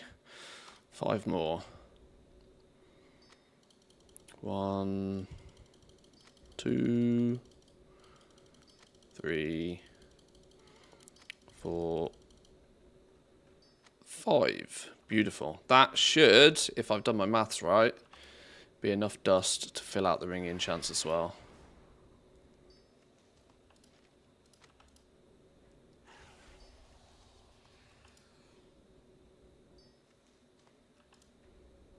Yeah, basically none of these crystals go to waste. The rank 1 crystals are not really worth all that much right now, and I'm probably stocking up on them a little bit more than I need. I've got 947 of the Q1 crystals, but I'm half expecting in Season 2 these crystals to take a spike in price anyway. As you need a bunch of them for the crests. Obviously it's not really crest season right now, which is why they're super cheap. Plus, I can always, you know, use them in enchants. The Q2 crystals and the Q3 crystals often go into enchants anyway, so it's all gravy. This, as far as I'm concerned, this basically doesn't cost me anything to do.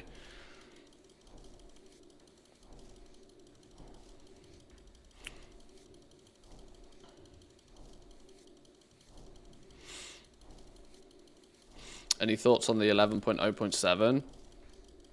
I wanted to test it on the PTR, but haven't been able to because the damn PTR doesn't work. So I'm keeping my overall opinion on it pretty neutral until I've at least seen it tomorrow. From what I've heard from others, this is me just passing on other people's opinions. It's very small. There is not a huge amount to do. It is very much feels incredibly filler. It was borderline useless to most people until yesterday when they buffed the item level of the ring. This is why I'm going through and getting all of my enchanters up and running for ring enchants in case they pop off. Making sure my enchanters are ready to craft them if needed. Yeah, the zone is basically an old island expedition map that they never used. In theory, though, the storyline on there, if you actually pay attention, is quite good. Something I've heard.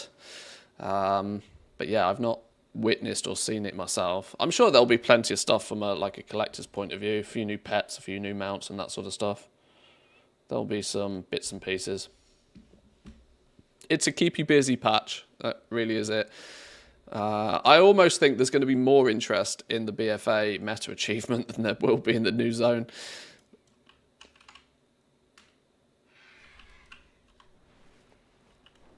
But we'll see.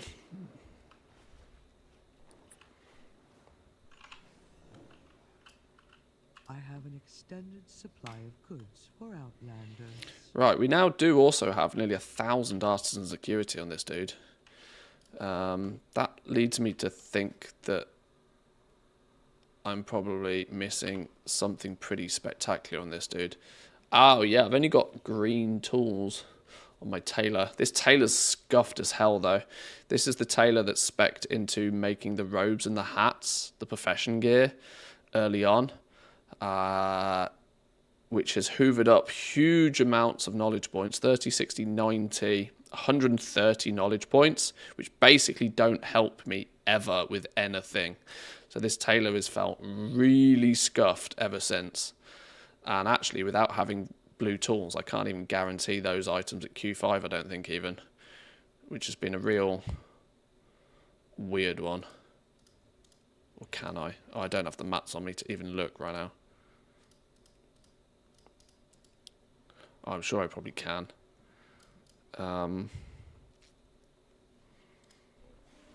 Which is probably why...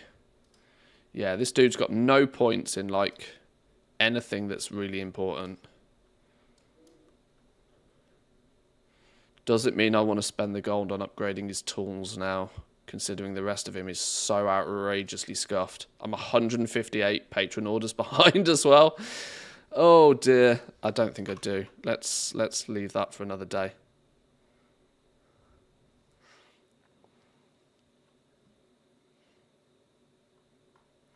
Right. That said, though, considering we're likely to be busy tomorrow, today might be a good day to burn through some concentration so that there's less busy work that I feel like I need to do tomorrow so that we can actually then focus on going and playing the new zone. Shouldn't the ringing chance go up? Demand, certainly. There's no denying everybody would want to enchant that new ring. What that does to the price is dependent on how prepared crafters are. Or would be the normal rulings on that one anyway. Okay, I've done all weekly stuff. I do just need to burn concentration. Well, that makes the process easy then. We'll do a quick scan of patron orders while we're here. Ooh, for good reason. Although theoretically I probably should have left some of the easy patron orders for tomorrow even, but gold is gold. We'll take it.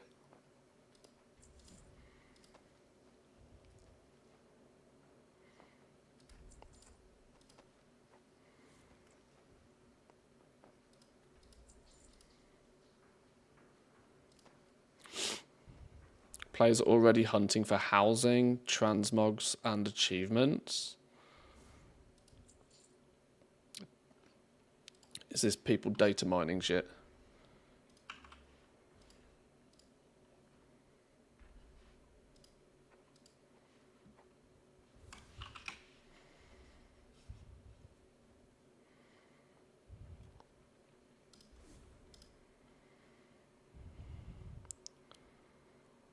Player housing, decoration and theories. People probably breaking down the announcement trailer.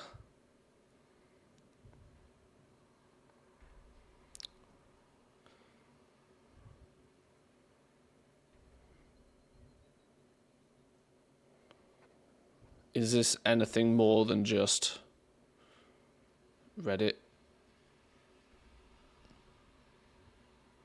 Yeah, it's just clearly people's opinions from Reddit. Reddit will do what Reddit does. Why can I not do that one? Because I don't have any lure drop pigments. Save that for tomorrow. Vantus runes? Weird. Weird to say, but Vantus runes is probably still the play, believe it or not. even this late in the day. What do we got going on here? Multicraft. Multicraft is probably right. We haven't put points in Vantus runes, though. Why have I not put points in Vantus runes? Because I haven't. Not today. Concentration, probably a mirror powder would be my guess. We'll go with that. Go, go, go.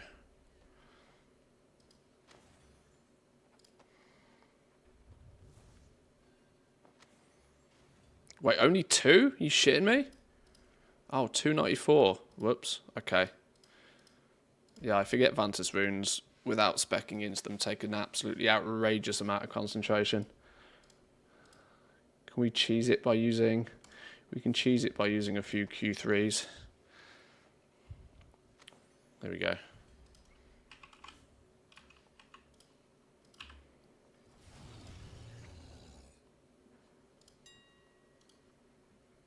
Wow, okay. People have dumped their stock on these. Oh well.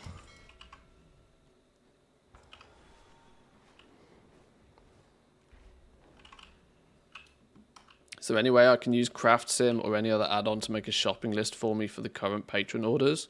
Yeah, Craft Sim does exactly that.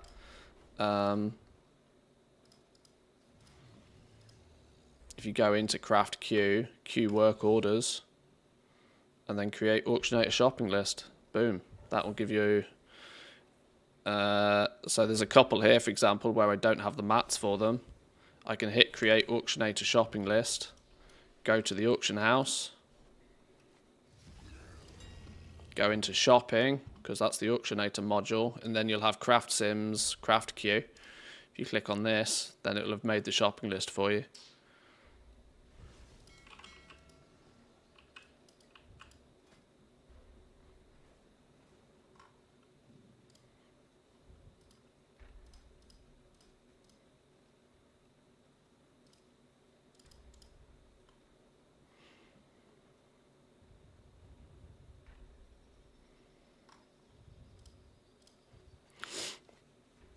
Is there a way to buy faster from the shopping list? I don't know. I don't actually end up using it all that often because 9 times out of 10 I have the mats already in my warbank. Because any of the little goodie bags I get, instead of putting those mats on the auction house and selling them, I throw them all in the warbank, and they mostly go straight into filling more orders. So it's a self-fulfilling cycle, mostly.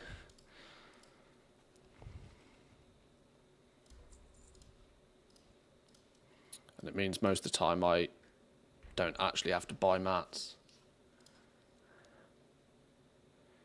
This dude, let's double check bolt situation.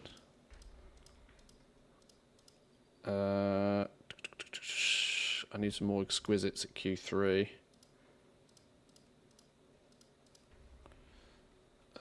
Multicraft, go. Create a few of those quickly.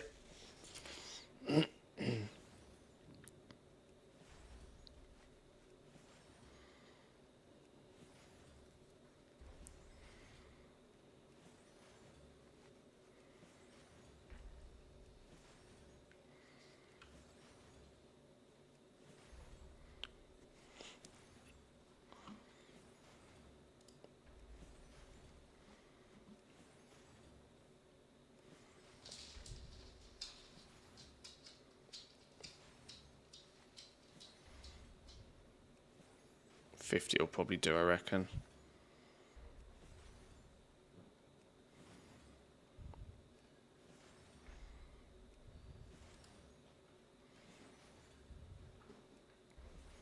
Actually, 40 will do it. 40 will do it. Do I want to use my concentration on these, actually? Do I have...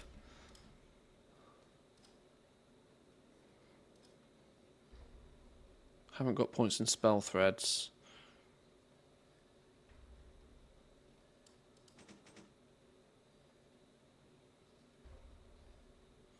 Tailoring's so useless for concentration. I often just burn it on making these anyway.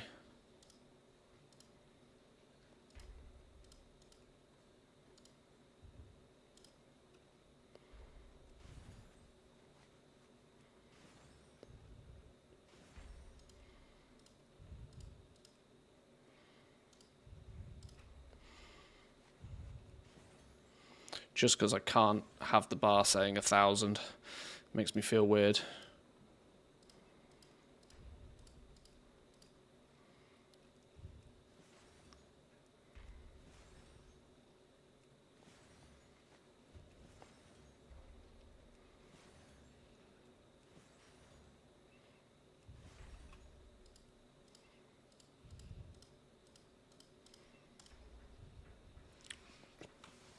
All these Q3 bolts as well, I'm not selling these either right now.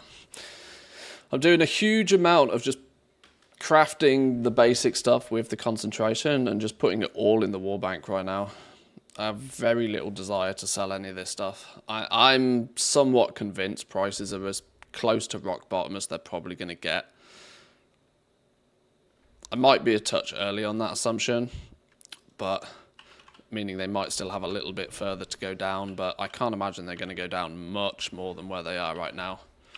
And because of that, I'm willing to just sit on them.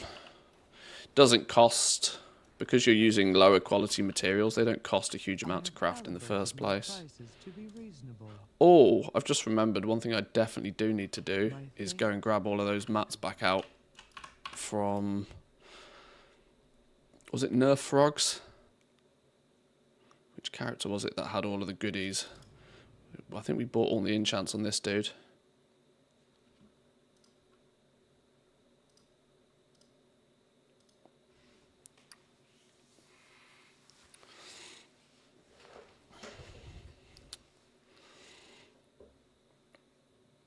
Let's make sure we put everything back in the war bank.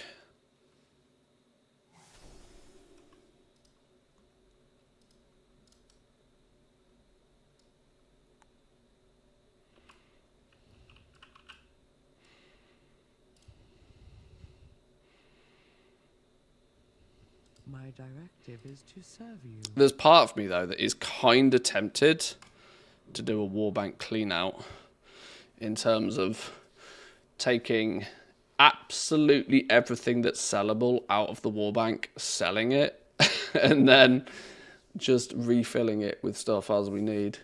Because there's probably a bunch of stuff in here that isn't ever really being used, that's just deteriorating in value because I'm not using it. But, you know, that's kind of always going to be the case with storage. Any stock that you hold on to runs the risk of going down as well as going up. My war bank, apparently, by the looks of things, my war bank is worth about 1.5 million right now, according to this little add-on I use. That, I think, is based on current prices.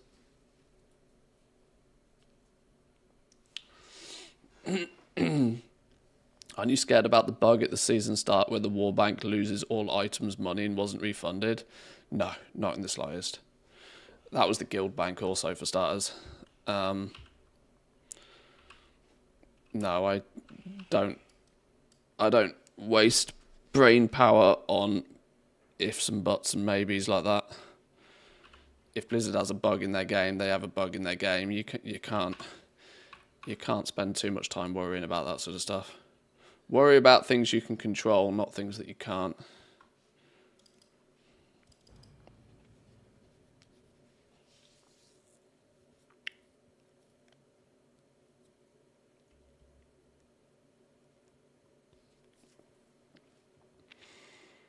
How can you see how much your war bank is worth? It was a little add-on. I can't actually remember the name of what add-on's doing it.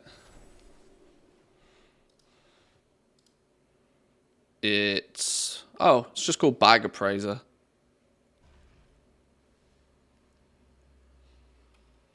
Yeah, Bag Appraiser.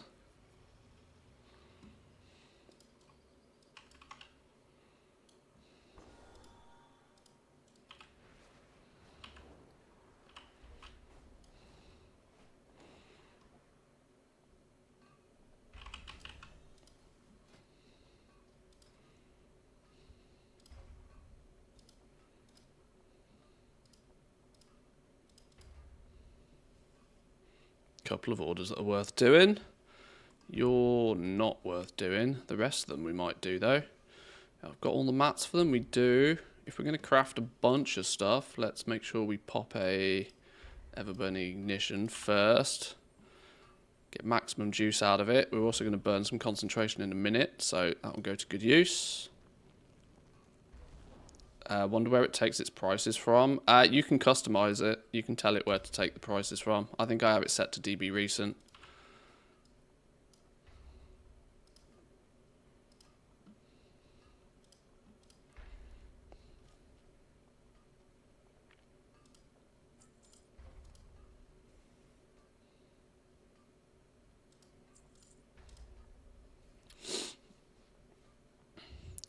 Seems odd to see blacksmithing orders be so cheap. It doesn't always happen. Which means even if they don't actually make me any gold, even if they cost me something, they cost me so little that, well, where blacksmithing is concerned, this is an absolute bargain. This is basically free. Oh, wait, I'm out of mats on this one. What am I missing? I wasn't missing anything a minute ago. Alright, well, we'll ignore that one, it's fine.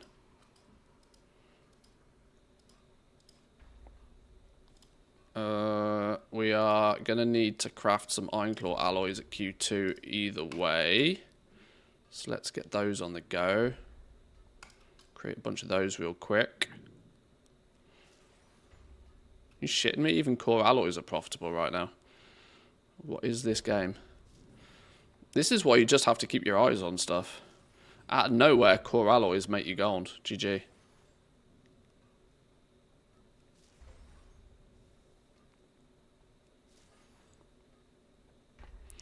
Drawn crafting, I feel, has the most expensive patron orders. No.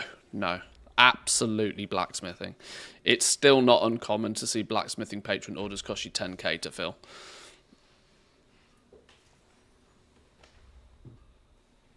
If a dual crafting order comes through with absolutely zero dust, though, 1981 says, how often then yes, do you get maybe.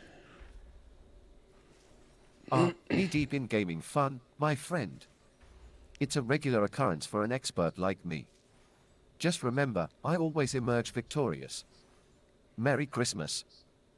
Stanley always comes out a winner. Stanley is a winner at heart. Absolutely.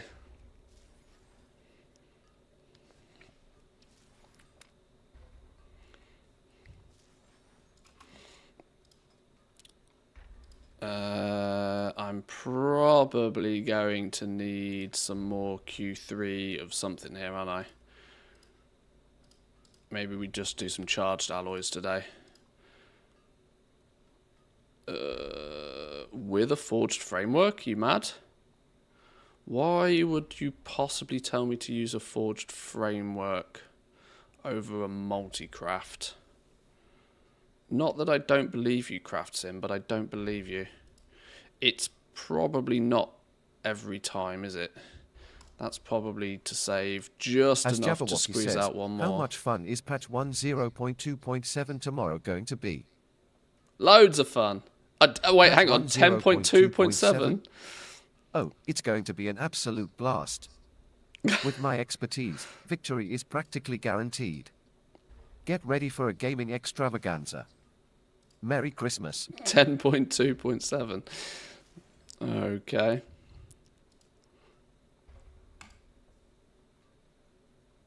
Has somebody jacked up the price of mirror powders? That's probably why.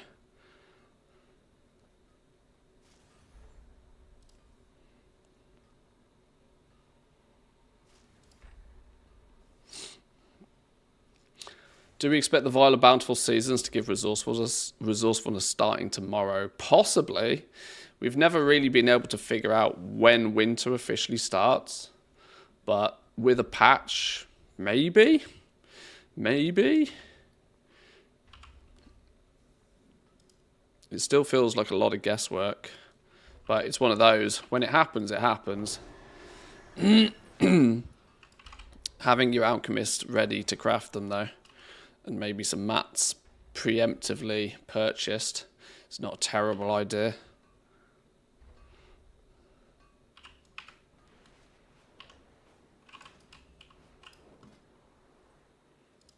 Bit of shatter on the go. Do I want to leave my enchanters until tomorrow in case ring enchants pop off? And we can make some bigger, better, shinier money. I'm also stuck in an awkward situation where this dude doesn't have the... I'm going to do a scan. Well, I don't have the spec points on this dude to get really good at making the rings anyway. So maybe I'll just do business as usual on this dude. And worry about the ring enchants on others. Something like that. 42%. That sounds about right, doesn't it? That's going to be without using the vial, though. Slam one of those on the go. 46, 47. Now we're cooking. Q2s. Yeah, that'll do. Wow. 6 gold, 92 concentration value on Authority of the Depths. They have hit the floor. They have hit the floor. Not really surprising, is it? I'll still take 7,000 gold, don't mind.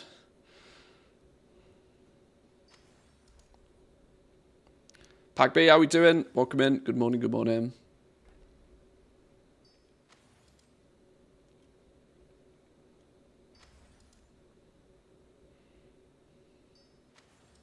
Profit is profit at the end of the day.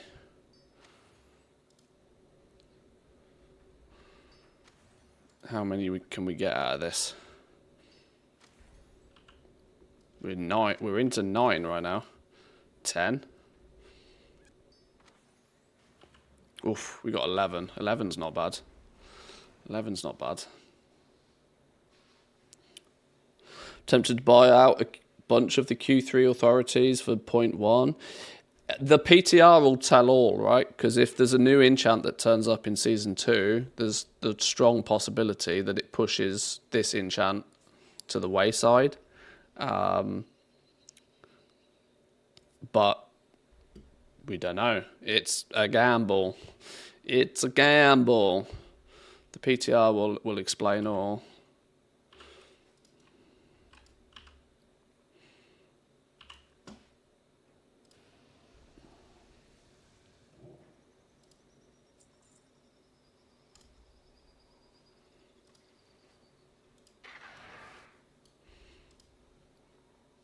Wait, no. My pigeon's in my bank space.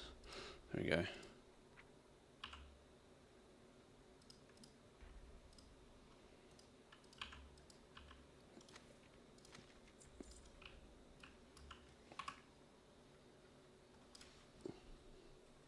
I got 16 once. Yeah, I've had a couple of really high streaks. I think 17 was the best I got. I've had 16 a few times.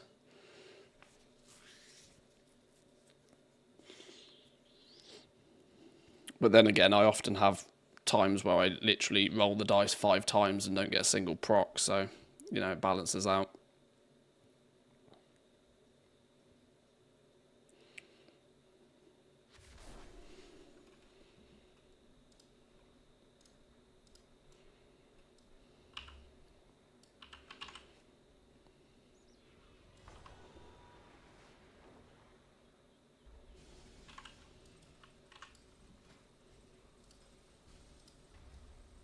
A public order for a gun? How do I not have this recipe on this dude? Oh, because maybe you need to spec into it to get the recipe even. Craft Q. Wow, never lucky. Stinky orders. Real stinky orders. So stinky, in fact, that we might leave those until tomorrow. We are capped up here, though. I've got basically no... Sylvaner Simp says, is jewel crafting a good profession for making gold? Oh, my dear Sylvaner Simps, jewel crafting can indeed be a shiny path to gold making in the gaming world. Just remember, I'm here to guide you to treasures. Merry Christmas.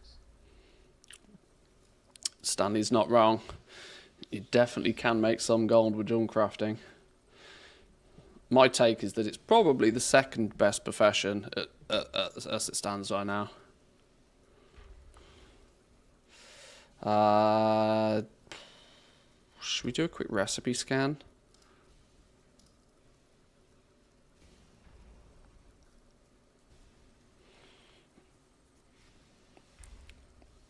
Engineering's usually not too lucrative for concentration either. Hang on, this is going to take a second. Let me grab a drink.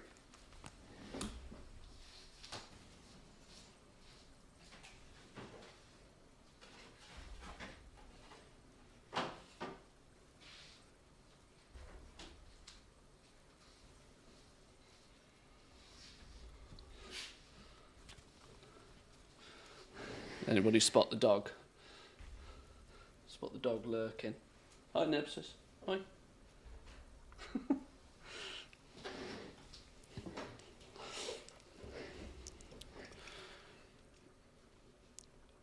Did it not want to sort by concentration value? There we go. Ha! Complicated fuse boxes, 12 gold.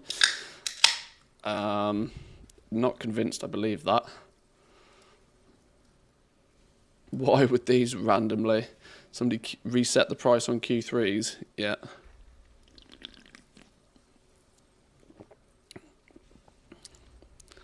Uh, 18 sell a day apparently.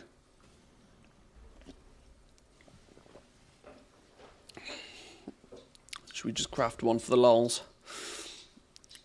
That or energy redistribution beacons or realistic jumper cables. Jumper cables are probably actually selling enough of a quantity. Maybe we just make jumper cables. What's the optimal on jumper cables? 2s across the board, I imagine. Oh, this is always my problem with flipping engineering. I never seem to have the materials on hand like I do with everything else. I've got no gyrating gears apparently somehow. Gyrating gears, go. Is my wife interested in WoW? Not in the slightest. Not in the slightest.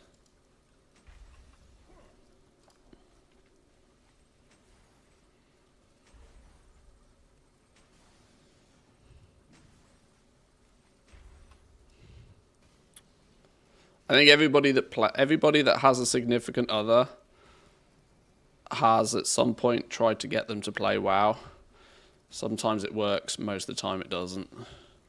Where are the jumper cables? Where did they go? I've lost them.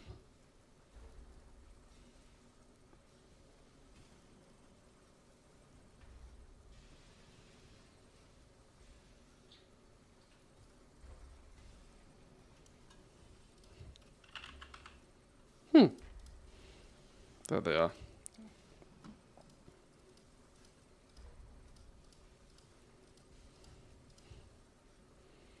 Oh, now you want to use a Q3 one of these for some reason? Okay, I'll trust you.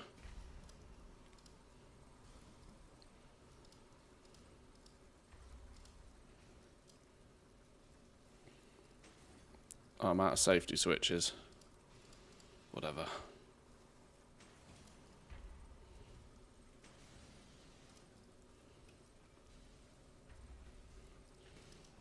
I'll do.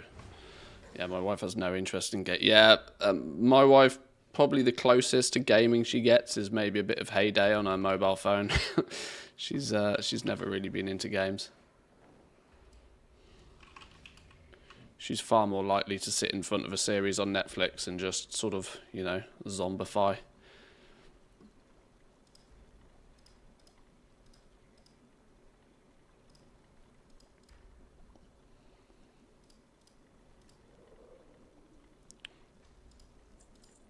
Now here's a question. Are we up and running and ready to make...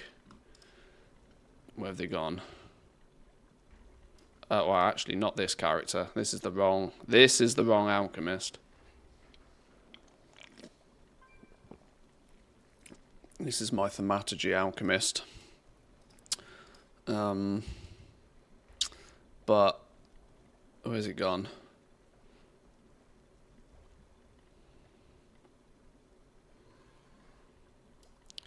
This thing At some point, it's going to give us a resourcefulness bonus whenever the game decides that it's officially winter.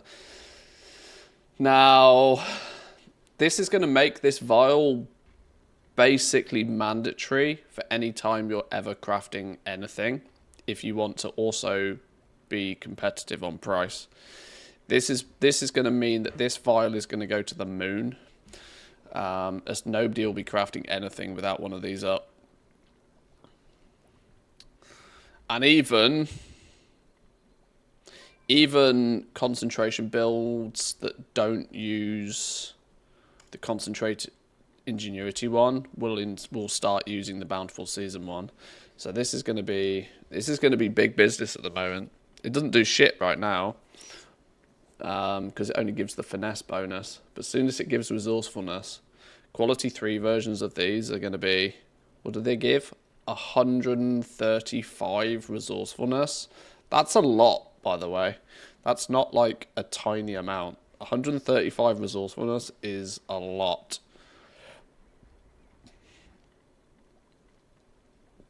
That's going to equate to about 4 or 5% resourcefulness chance.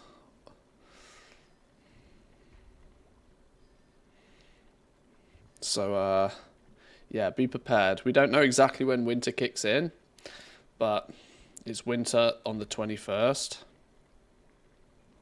Are we basing that on what? Why would it be the 21st specifically? Why would it start being winter on Saturday?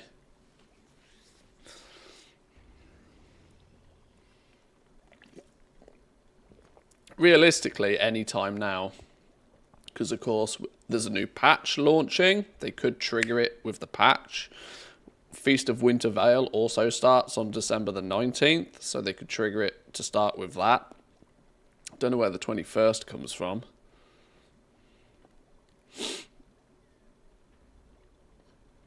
Oh, it's the shortest day of the year. Is that what it is? Ah, okay. Maybe. Could be. Either way, be prepared. It's gonna happen soon. It's gonna happen soon.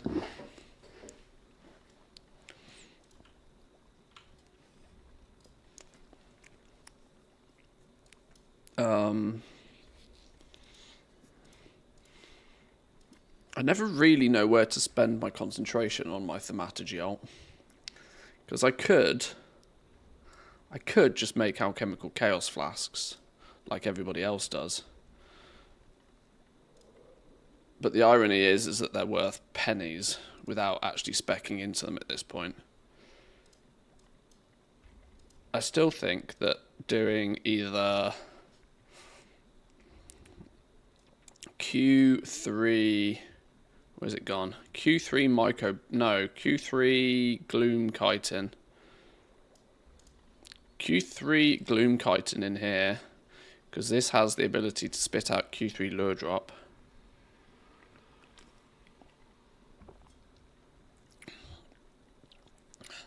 Snowy Owl can only be caught in winter, and the comments under that pet say that it usually starts around the 21st, 22nd. Maybe that's it then.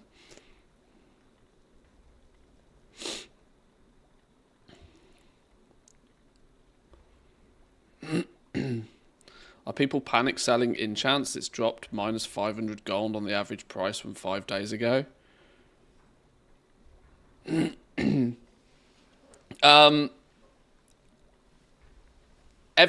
Well, there's not new enchants coming out, no, but every single day that goes past, the demand for these things is decreasing, whilst there is still heavy need for gold by many players. You got to remember, although a lot of people have forgotten about it, there are still people out there that are doing everything in their power to get the long boy before it goes away again. Everything in their power to make as much gold as fast as they possibly can. Look at why the token is still silly prices. This is just the natural flow of things. As a patch goes on, everything just goes down. Like, literally everything.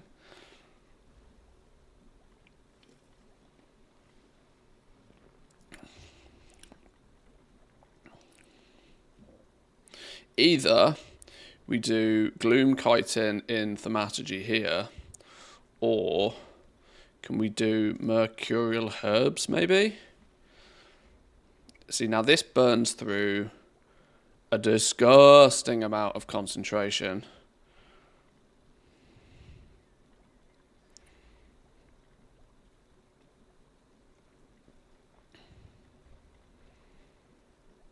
And while it claims to have 0 crafting cost, we know that's not true because these have inherent value in themselves.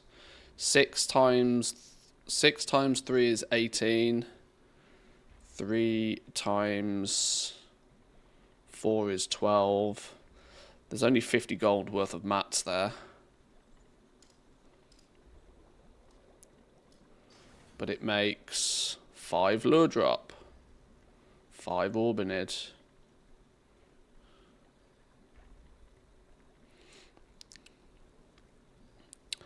$580 gold profit. 500 gold profit from 400 concentration. Still doesn't feel overly lucrative. Not from a concentration standpoint. I'd probably say that just throwing Gloom Chitin in here is more of a... We use less than 200 concentration, but generates 500, 400, 500. Yeah, I'd say that this is probably still the best play for concentration conversion. 10 lure drop, that's money in the bank. That's the big boy proc. So that's the best case scenario. When you take 20 Gloom Chitin and turn it into 10 lure drop at Q3.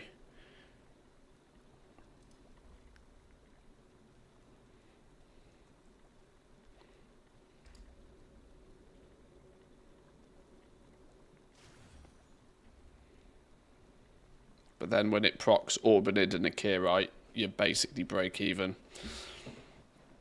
Yeah, it's a 50-50 it's all gamba in it. Alright, okay.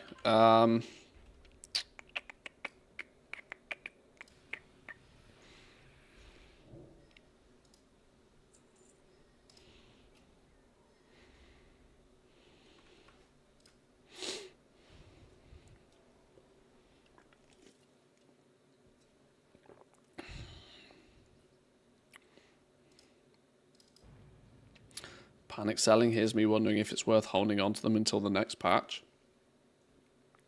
Well, I'm also mostly of the opinion that prices are nearly as rock bottom as they can get on most things. We are very likely to get a 11.1 PTR in the next week or two. I'm really hoping they don't do something stupid like launching it, setting the PTR off right before Christmas. They either need to turn the 11.1 PTR on like literally today, or they need to wait till the new year. Because if they start the process now, well, even like, I don't know, it's just going to be annoying if they do too much over Christmas. It's a PTR though. At the end of the day, who actually cares? There's not that many people that care. I'm probably slightly biased because, you know, it's kind of what I do.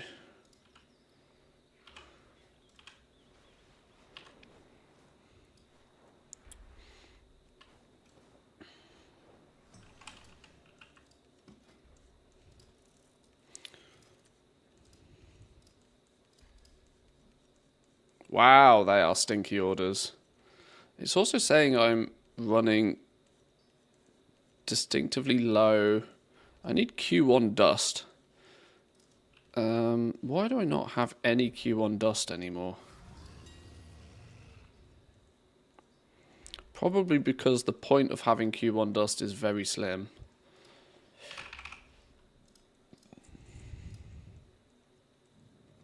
Do I have plenty of Q2 dust? Plenty-ish.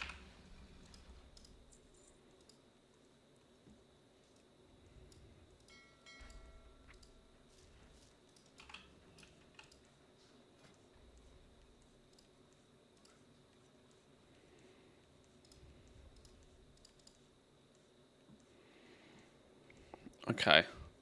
That fixes my problem of not having the mats. Doesn't fix the fact that most of the orders I don't actually want to do because they're too goddamn expensive. What are we missing on these? Stone? Okay. Those orders are all stinky though, mind. Let's get a few bits and bobs crafted. Onyxes. We'll do onyxes.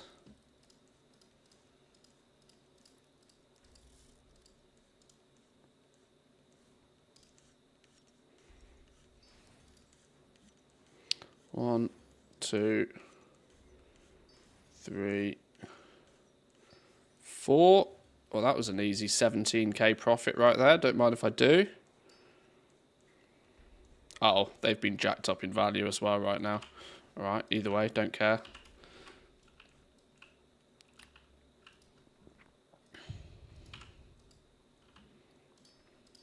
I'm not selling them right now anyway. I'm just making sure I don't let the concentration cap out. For very long at least anyway.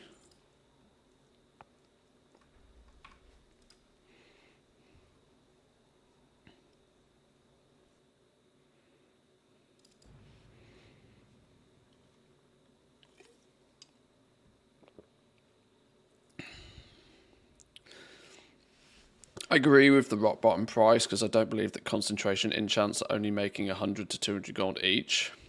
Then again, there's so many people using concentration builds now whilst playing Classic or Seasons of Discovery or even other games. Well, I was still making about 7 gold per point of concentration, which you have to kind of remember is still substantially better than what... I mean, I personally think prices will continue to go down for as long as there is gold to be made, right? The ultimate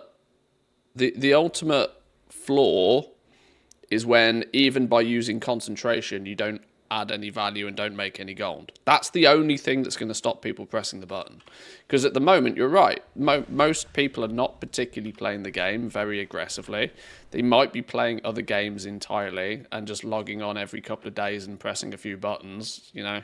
And for as long as logging on and pressing a few buttons makes them a little bit of gold, they'll continue doing it. The flaw is when that number says 0.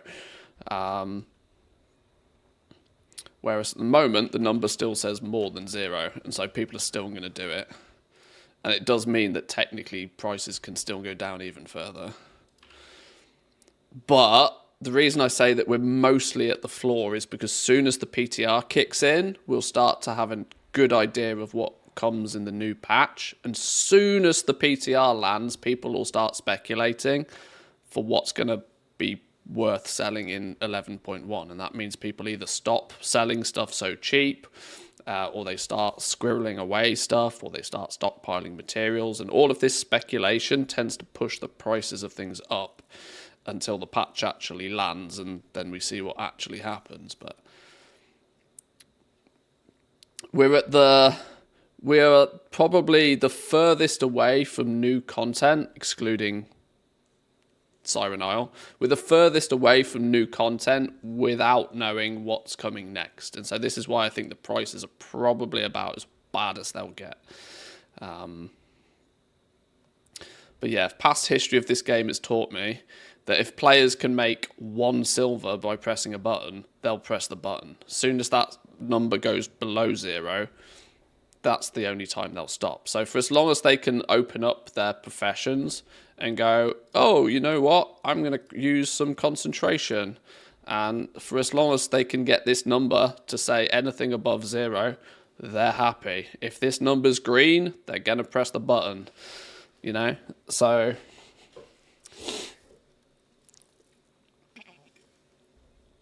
there's the true floor price is only when there is absolutely 0 profit to be had in anything anywhere. As long as the gap between content isn't too aggressive, it may never dip all the way down, but the thirst for gold right now is real. People People are working on that long boy goal.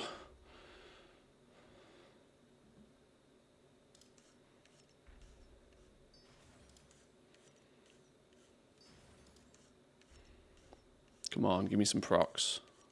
Resourcefulness proc. No resourcefulness procs. See, the reality there is, right? I logged into Junecraft. I logged in. I opened up June Crafting.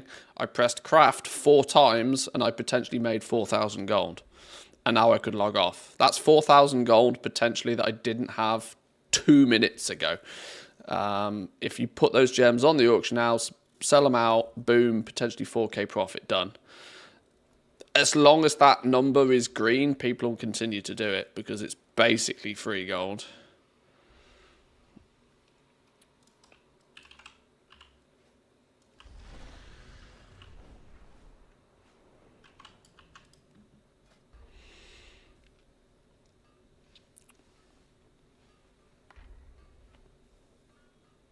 Does having concentration alts feel similar, or is it more work or boring? There's more, in my opinion, there's more to it than things like the mission table of the past. There's more to it, and I much prefer it because it's engaging with the economy. It's not just straight up printing new gold. Mission tables, you never really got much raw gold from the mission tables, but what you got was a lot of pet charms that were quite easy to convert into gold. You got a lot of materials, which in fairness could then be sold to others, which was engaging with the auction house and the economy in general. Any time, this is why the garrison mission tables were probably the worst, because they were just printing new money. Like the inflation caused by those was outrageous, because there'd be quests that just give you 700 gold, which was always problematic. Concentration, though, you have to level up the professions. Anything you make, the only gold you make from concentration crafting is by selling something to somebody else. So it's the transfer of gold. The only reason it works is because there's still people out there that want things. You only make, I much prefer systems where you only make gold because somebody wants to spend gold. That means the economy in the game is working as it should be. It's why I've always been heavily against things like the raw gold farms and vendor shuffles and this sort of stuff, because they don't do anything other than just print brand new gold, which only adds to the inflation. Every bot out there that's farming raw gold 24 hours a day is making the gold in your bags worth less, because it means you can then buy less with it.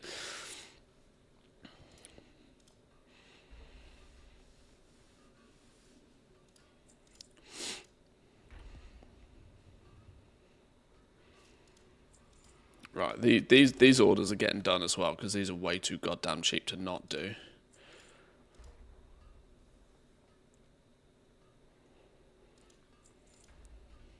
I almost want to go back to the old mission tables just to get pet charms. Yeah, well, yeah, the last few days of playing with pets has taught me that I'm running severely low on pet charms. I kind of wouldn't mind booting up some of those older tunes again as well. Oh, I never got an ignition on the go. Whoops. Slacking.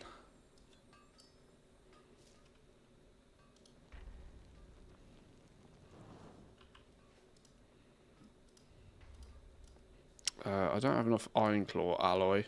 I might not have enough Akirite if we play our cards right. 150... it wants me to use a forged framework, and I don't believe it. I'd rather have multi-craft procs.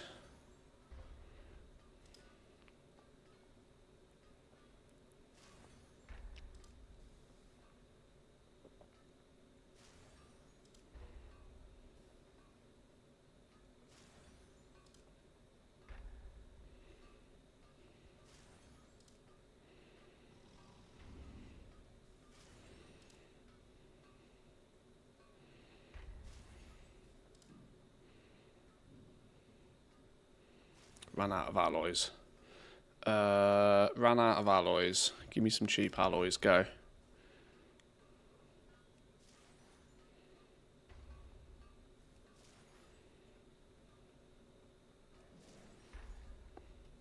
See, I know it's taken me more than the 10 seconds it would take you got to do it, but I've still been able to log on to this one crafter, craft a few things with dual crafting, craft a few things with blacksmithing, and make 10k, right? Like, for as long as there is still potentially profit to be had, people will continue to do it.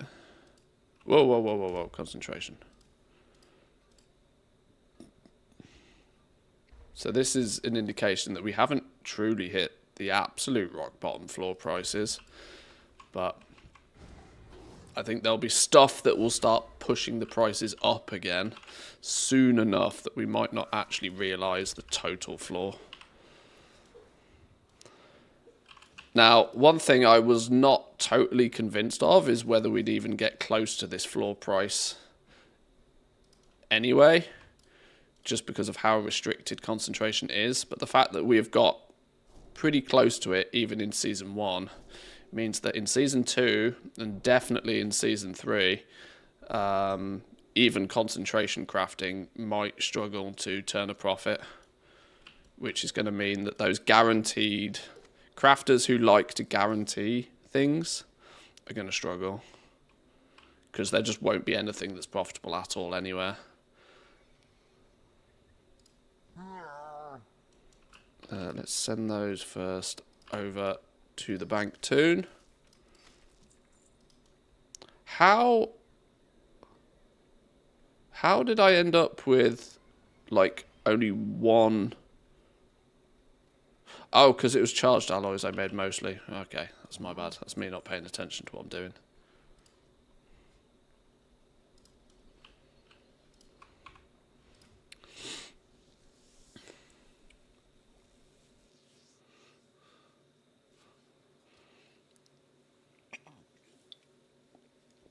You have to wonder why rank 1 and rank 2 enchants go for 5 gold, which is vendor price on the auction house, like consistently hundreds of enchants for 5 gold.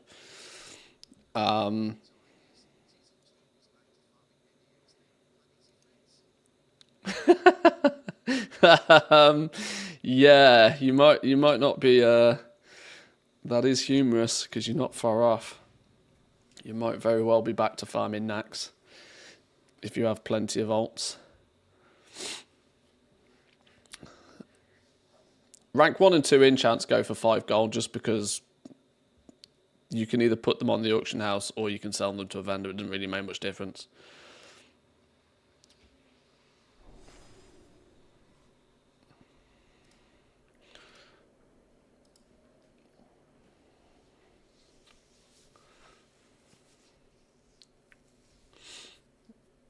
Funny to see somebody dumping 300 enchants every other day when their old army does their crafts. Yeah, you can often tell who's got the big old armies.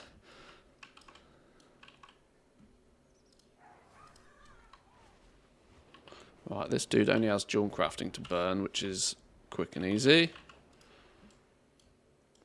I'm just trying to get most of my concentration out of the way today. Tomorrow we'll probably do our enchanting concentration crafts, dependent on what happens with ring enchants. I'm kind of holding back a little bit on those, just in case there's a big demand for them tomorrow with everybody getting a new ring.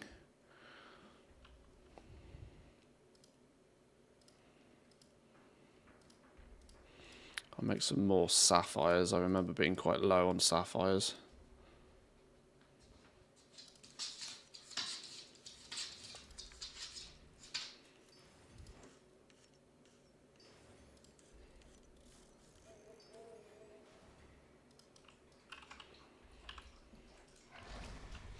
Didn't even get any procs, and it's like 4 gems, 4k gold, easy money.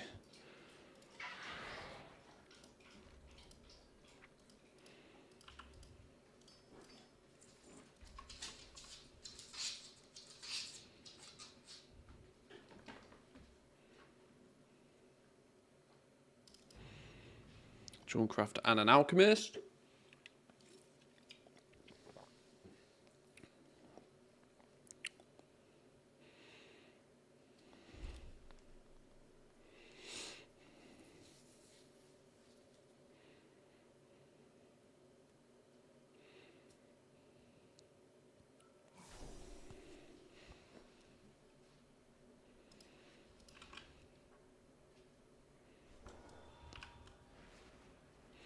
Actually, this is the dude that can make the Bountiful Seasons flasks. Let me check that I am in a good position to do those as well.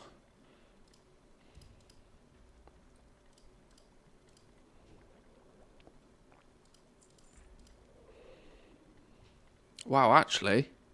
Whoa, we're going to craft all of these. Get them gone.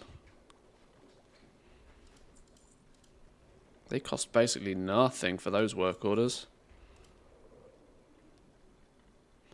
Which is weirdly the position I'm in on a lot of my toons. That due to still slightly chasing artisan security and knowledge points, I'll often happily take orders that are close to break even. Yeah, this dude is min-maxed on flasks, also for the profession vials, meaning as and where the opportunity arises, I can technically craft these at Q3 guaranteed.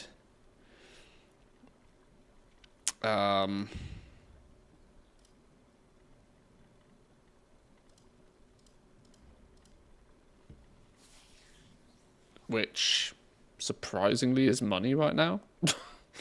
That can't be right. You make 4. It costs 1,000 gold to press the button, which gives you 4, which makes them 250 gold a piece. But you add some procs on top of that, and they're currently selling for 200 gold a piece. That's weirdly money right now.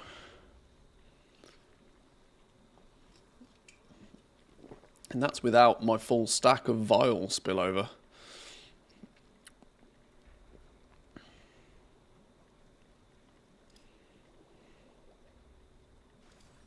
Oh, okay. It changes pretty dramatically actually when it's when you press the button a few times. Still not bad though.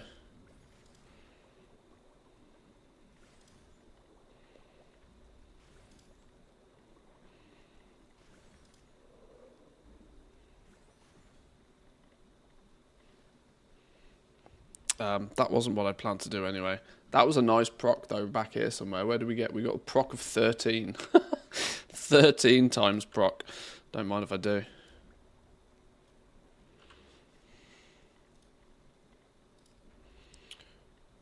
Expected was the green. Wow, actually, look at the expected value by crafting those things. We had a really good proc to begin with, then it was going really badly to the point where we nearly lost gold. But then that proc of 13 borders above the green line again. I love this little graph, by the way. This is a really cool way to see when you're either better than RNG or getting fisted by RNG.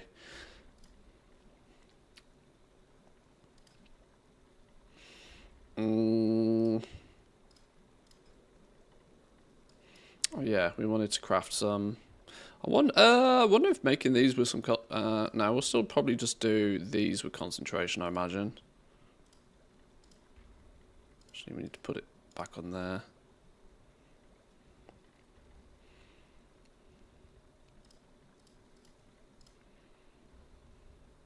Q2s everywhere.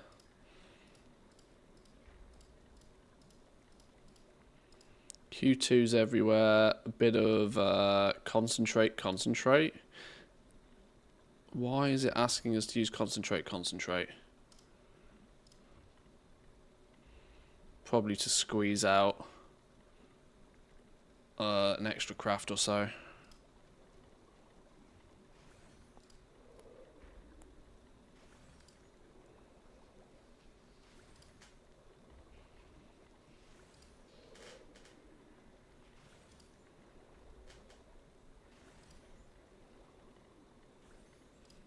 Oh, we finished.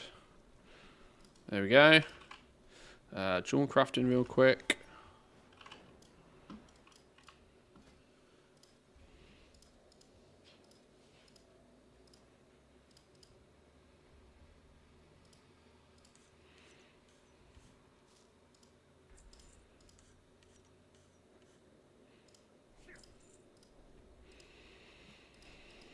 What can we make with jewel crafting? We can make any of them. I need to stock up on sapphires. I was running low on those. 8 gold, 26 per point of concentration apparently right now. I don't think it's going to be quite that lucrative. Should be able to press the button 4 times. There we go.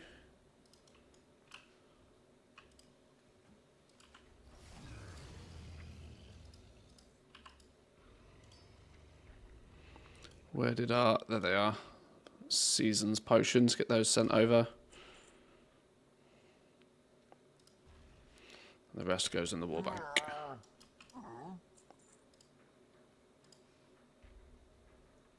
If I get most of my concentration out of the way today, it means we got full freedom to just play with the Siren Isle tomorrow.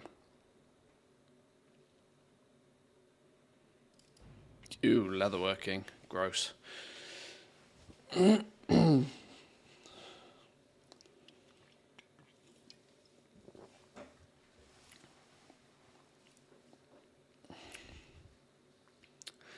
Yeah, I'm really in two minds about enchanting, about what will happen with it. I'm pretty much convinced that it's too, dare I say, too easy to catch up with enchanting, which will ultimately be its demise in terms of that it will attract so many people to level enchanting on so many alts. I mean, we've gone 3 months in the expansion so far. And anybody that's ever asked anything regarding how do I make gold has usually pretty quickly been told, have you leveled some enchanters? So I would imagine the amount of, if you were able to see a graph of all of the crafting professions and how they're distributed, I would expect enchanting to be like right up here right now. And for as long as its catch-up stays as quick and easy as it is, I think it will claim top spot for quite a while.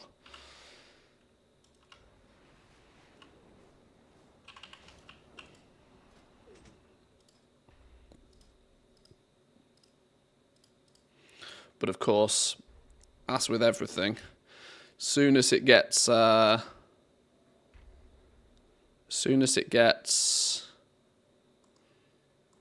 too saturated, it'll just crash and burn real fast. As we're seeing at the moment. Soon as the demand really tapers off, people start panicking, and that panicking just snowballs the effect of price crashes.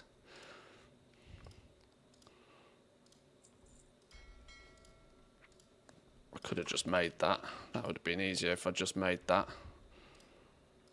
Oops, wrong button. Shit.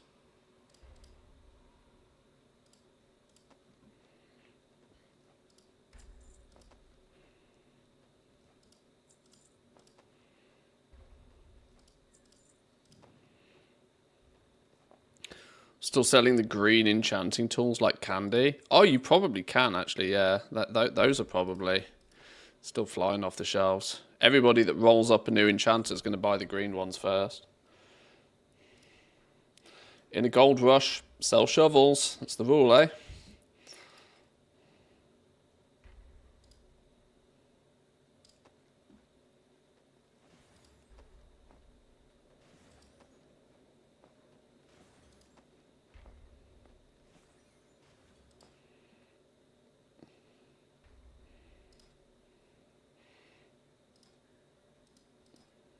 Oh yeah, this dude is now at the point where he actually has filled the 2 bonus trees and now has no other place to spend points but in the armor trees.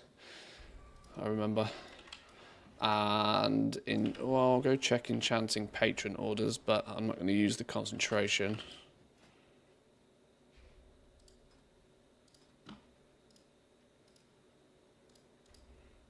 Oh, I'm glad I checked. I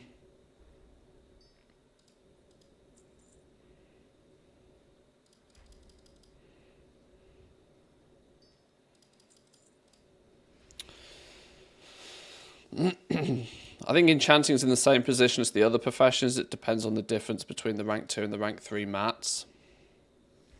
Oh yeah, for sure, in terms of how useful concentration is.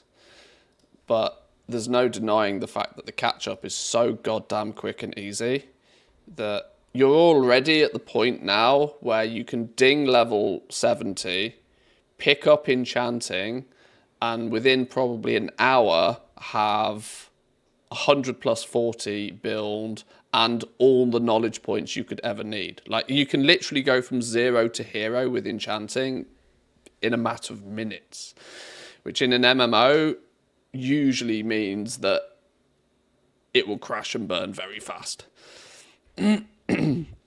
Because you'll be like, if you have anything less than absolutely everything, there'll be no opportunity for you. You can get your artisan security basically in one go. You can level it to 100 without any complication. Most of the enchants are readily available on the auction house for very cheap, as we've already seen. There's basically no barrier to entry with enchanting other than getting that character to level 70. And on top of that, let's not forget, you can make level 70 characters so fast these days. Earthens are flying around dinging level 70 in like an hour. It's starting to get a little bit wild.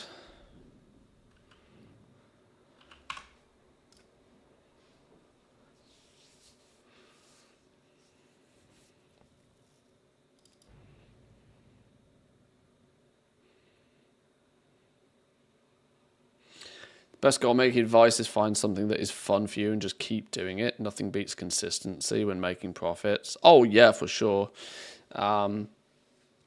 This is why I don't necessarily always like suggesting to people to go out farming. But if you really are at the very, very, very beginning of your journey, you kind of almost don't have any other option, because you've got to have some gold to make some gold. But once you've got that first few 100,000 gold from doing some farming for 5-10 hours, you can have a nest egg big enough to then go out and do whatever you actually enjoy doing. If you enjoy tinkering with crafting professions and leveling alts, you're going to be in a good position, I think, this expansion. But yeah, if you don't enjoy doing it, you won't do it for even half the amount of time that you'll do something you actually enjoy doing. That's why I don't bash too heavily on people that enjoy transmog farming.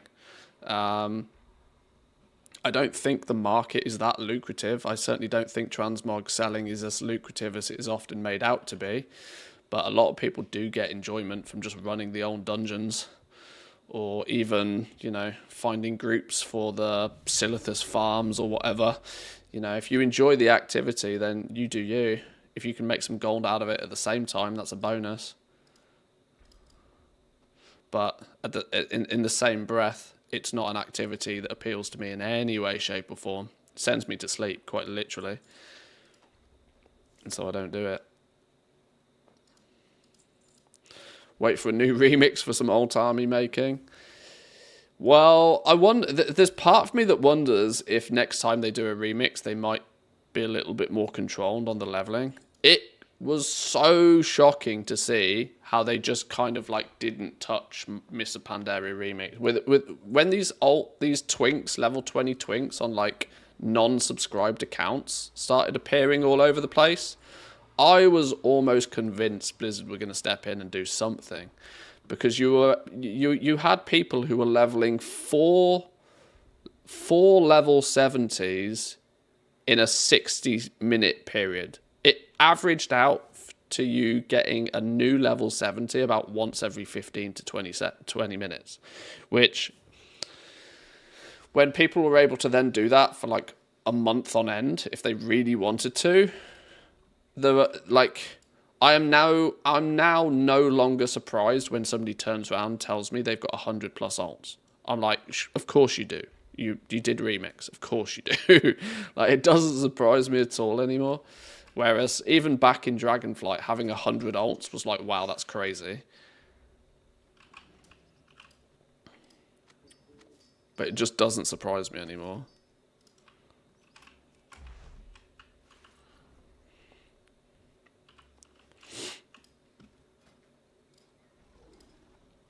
I think we do ciphers on this, dude.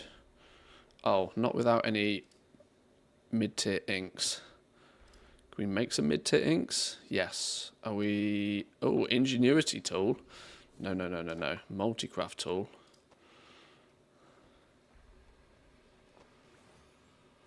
Oh, I've got no nacreous pigment. Sure, whatever. As long as that's using Q2 stuff, yeah, whatever.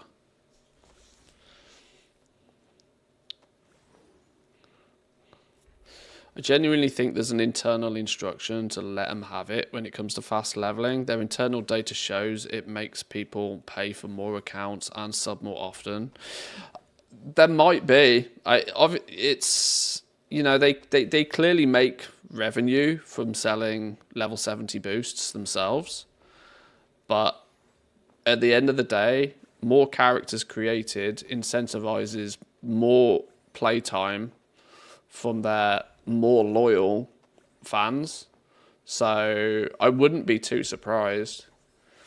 I mean, it can't be an accident that every single expansion has slowly but surely sped up the speed of leveling. It can't be an accident. If at any point they wanted to slam the brakes on, they could do it in many different ways, but they never have. Every year, every expansion, leveling has got slowly but surely faster and faster and faster and faster. So maybe it is a metric they track and maybe they don't really mind. Maybe they actually see it overall as a benefit.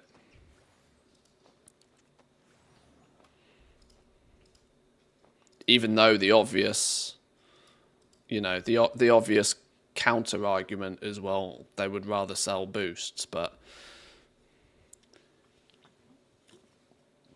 maybe the psychology of getting a player substantially more invested in the game by having more alts and more characters has a long tail advantage of keeping them subscribed longer, giving them more chance to maybe buy store mounts, giving them a better incentive to sub on additional accounts. You could be right.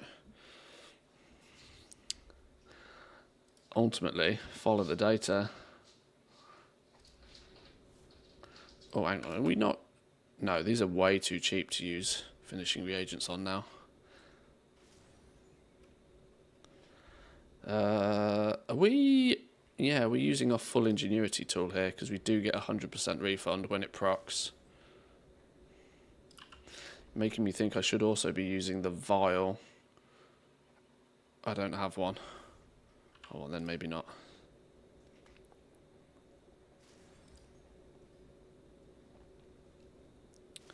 Do you think it's reasonable to at least have a character of each profession, of each profitable enchant for concentration?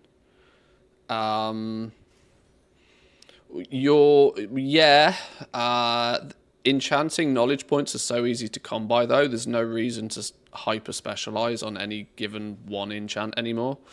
You can very, very easily basically fill this tree now, which puts you in a position to make any enchant that you have access to.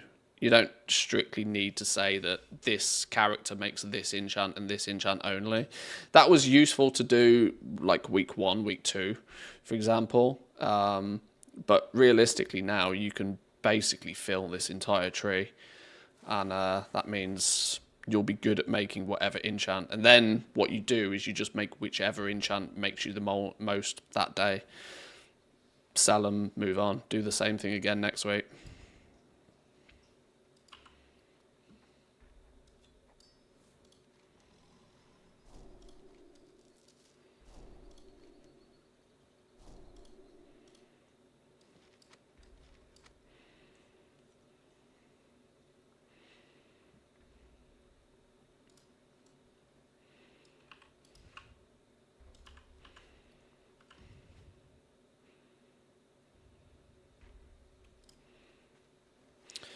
WoW's not Final Fantasy 14, where leveling is a big part of the experience. In WoW, people want to play with their friends who do not want to level, so the faster you get people to endgame, the more likely you're not to quit in between.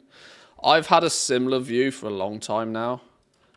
So much so that I have sort of suggested previously that they just get rid of leveling. Like I'm past the point where I think that leveling has any value at all. And I think they would just be better off basically getting rid of it.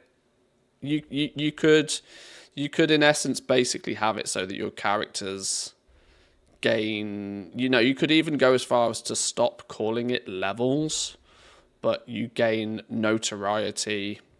They could build on this renown system more so that when you go into a new expansion, instead of leveling up, you gain renown with the factions and you just build your item level like we all do anyway. Like, your actual level matters so little now because, of course, you get level 80 and then it's all about item level from then on. Why not just get rid of that sort of weird extra number that is the level number, and just everybody is a character and everybody kind of just builds up their gear and their renown with the factions around them in the world. There's almost really no point to having a level number anymore, in my opinion. And I tend to think, as a new player experience, this is why we've had level squishes in the past as well, let's not forget. One of the reasons why Blizzard wanted to do the level squish, because 120 levels when you are brand new to the game is incredibly daunting, even though experienced players know that you can bang them out in 5 minutes. That doesn't matter. When you're a brand new player, you've just bought the game. Like, even today, it was more apparent in Dragonflight Mind, but even today, if you're brand new to the game, you buy the War Within, you start playing the game, and your first 10, 15, probably 20 hours of the game when you're new is playing the last expansion. You have to play through... Why am I having to play through Dragonflight first? I've just paid $50 to play this game. I've paid an extra $12 for a month subscription, and I have to spend my first month not playing the current expansion. I have to play the old expansion first. And, last expansion, you had to play through BFA, which was, way old. It just, from a new player perspective, it must be really odd. And I have thought for a long time that the amount of people that pick this game up brand new when they launch a new expansion, yet then probably never make it past their first month subscription, is, I would imagine their retention rate is very poor. Because they clearly can sell boxes. Blizzard know how to sell a product, right? They can clearly sell 10, 15 million copies of a game when they launch it. I don't think that's a problem at all. But look how many of those players are still playing in Season 2. It's not like a decline. It's a fraction of what clearly buy the expansion. And I think people who play the game a lot forget that probably happens, because you don't hear anything from these players. They're not going to be the people who are screaming and shouting on the forums. They're not going to be the people replying to comments on Wowhead. They're not going to be the people watching streams. They're not going to be the people engaging with YouTube videos. They're people that hear about the hype of the game, haven't played it before, decide to pick it up. Maybe their friend told them about it. They play it for a couple of weeks because it's new, and then never touch it ever again. I would imagine that their churn on new players is pretty gross. And an MMO has to have a good new player experience for longevity. If they don't have that good new player experience, they're just constantly chasing their tail like this. They're constantly searching out new players. And they have to constantly go through this process of onboarding new players and marketing to new people. But, I don't work for the marketing team at Blizzard. I don't have access to any of the info. I couldn't tell you for definite, but it's the impression I get, at least. They were onto something with Exile's Reach. Exile's Reach was a really good new player experience because it handheld you through the first 10 levels and taught you some of the basic stuff. I really think they should have built on that. I think Exile's Reach could be extended or doubled. Your first hour or maybe 2 should be an extended version of Exile's Reach. Maybe taking it a little bit further. Maybe showcasing you what... Because Exile's Reach puts you in a dungeon environment, which obviously you could say expands into raid, but you could go, now that we've got things like delves as well, you could go a little bit further with Exile's Reach. But that should be a very quick tutorial mode, and then you should literally get dumped on the Isle of Dawn, ready to play whatever the current expansion is. The first 70 levels, I think, are mostly pointless these days.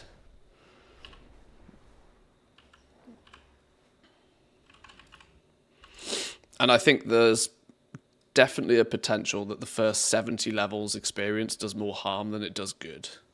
I think they probably lose an awful lot of players before those players even touch Wara says, soil. who released the Rantheus? Somebody let him out. Rantheus release. Could it be a new gaming sensation? Stay tuned for updates and remember to check for a Twitch Prime. Merry Christmas. Thanks, Stanley. I should put a Christmas hat on Stanley, shouldn't I? I should have thought about that. We should have got Stanley some Mog for Christmas. He needs a voice update and he needs some Mog.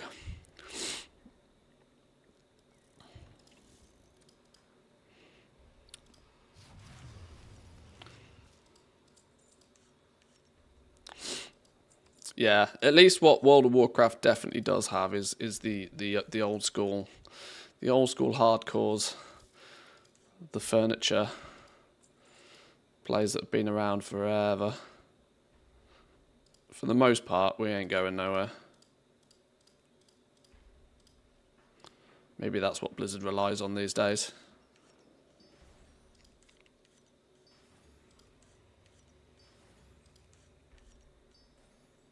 Oh, 2 multi-craft procs there.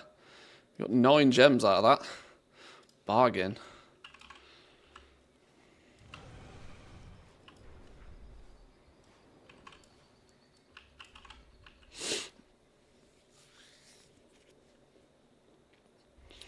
What do you think about Guild Wars 2 approach to WoW? I've never played Guild Wars 2, so I don't really know enough about it.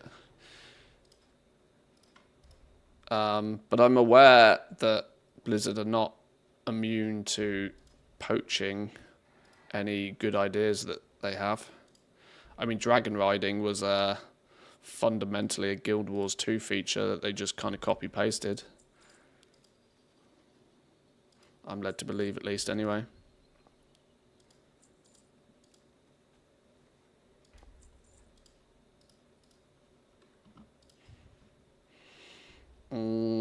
There is the chance of making these. Wow, Daybreak spell threads, negative concentration value. It's happened. It's happened. Q2s. Negative concentration value. Damn, son. 8 silver concentration value on the spell threads. Lol. Even fully suited and booted. Break even at best. That's funny. This is my point, right?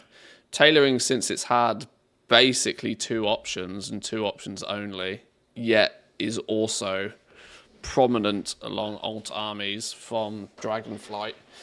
Clearly there's not enough places for concentration to go, nor does this use enough materials for it to be of any value. So even concentration is basically useless.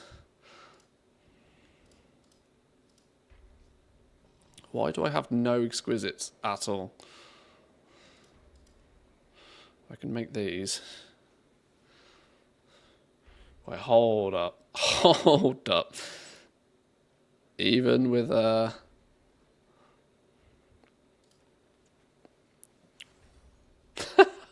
Even flipping Dawnweave bolts are on a minus right now.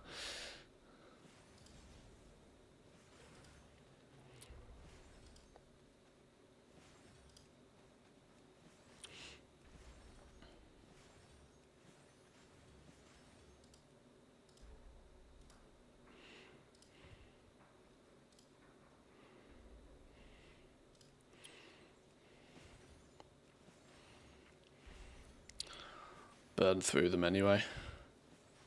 Praying for a true warband leveling. Level 1 toon per expansion. Alts automatically gain the 10 levels. No reason not to nowadays, I think. This is what everybody, you know, this is kind of the concept that people want to push and promote, right? People want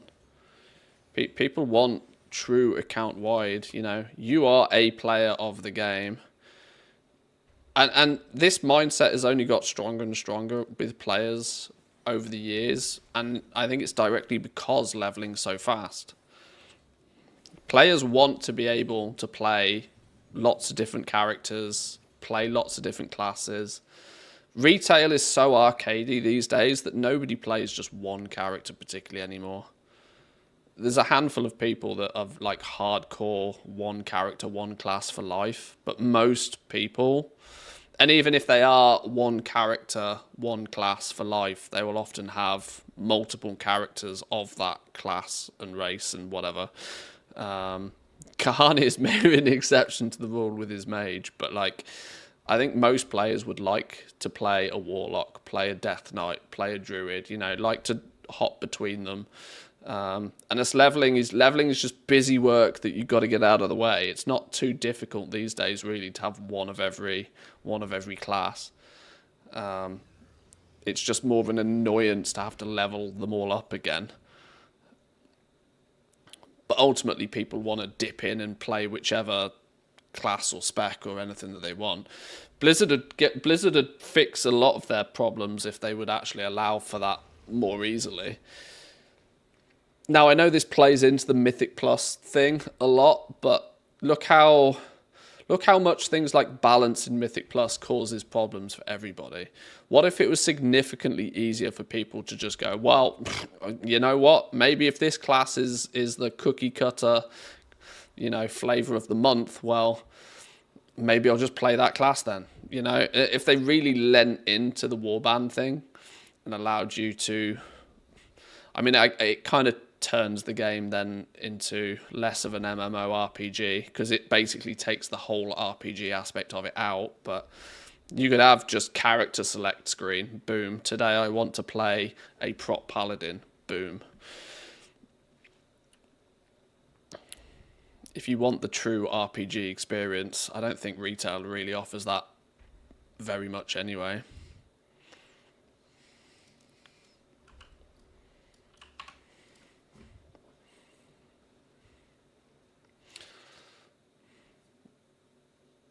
Maybe a good reason why they're leaning more into Classic and Season of Discovery and stuff is they're more true to the RPG style.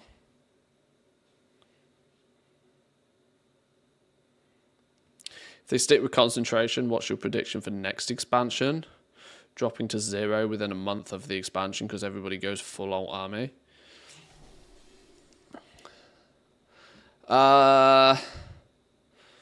Well, you know, it depends whatever's the new thing. Like, the meta moves every expansion. And it's often seen, if you do what was popular last expansion in the new expansion, it might not work as well as you expect it to. Tailoring is a great example of this. Look how many people had tailoring set up on 1 million characters in Dragonflight, often paired with alchemy because of Dracothists. And the reality is that's not the meta anymore. If you have a whole stack of characters crafting bolts, well, you don't make any gold anymore because it's just been done to death. People have saturated that. The new meta has ended up being use what the new thing is, and the new thing is concentration. take full advantage of what the new thing is and do it quickly and do it early. So in Midnight, it will probably be do whatever the new thing that Midnight brings. And if Midnight brings absolutely nothing that's new, then we have a problem on our hands.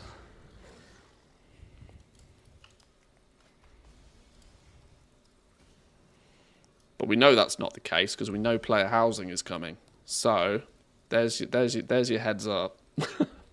do whatever the professions need for the purpose of player housing, and you'll do all right in Midnight.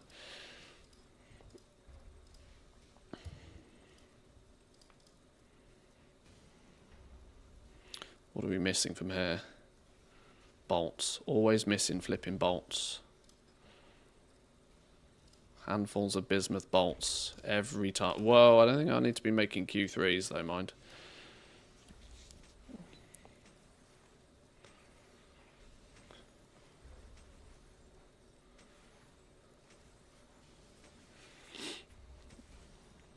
I don't mind leveling the first toon through a new expansion, that's fair, but not 50 times over.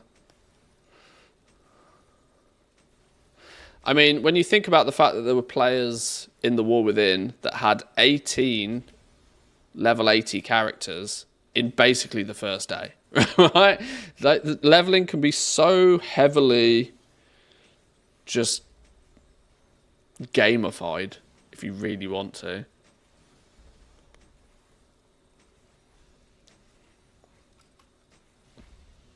I mean, with all of the buffs and bonuses and stuff we get to leveling, just get rid of it. It don't just nuke it. Nuke it into the ground. Get it gone. Lean into warbands. Let's have some proper account-wide stuff. Get those currencies account-wide, Blizzard. Do it. When's player housing? Well, it's officially coming with the Midnight expansion, the next expansion, but they're kind of teasing that it might turn up earlier than that. But it still won't be till the end of next year at the very earliest, I imagine.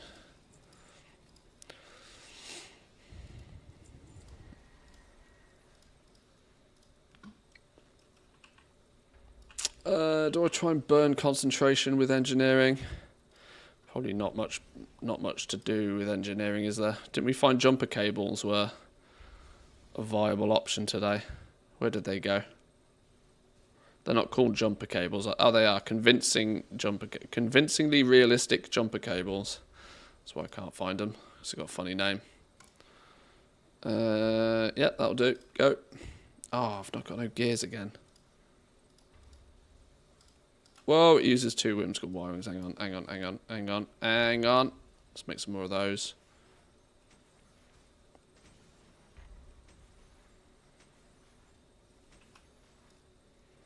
Where have they gone? Yep, go.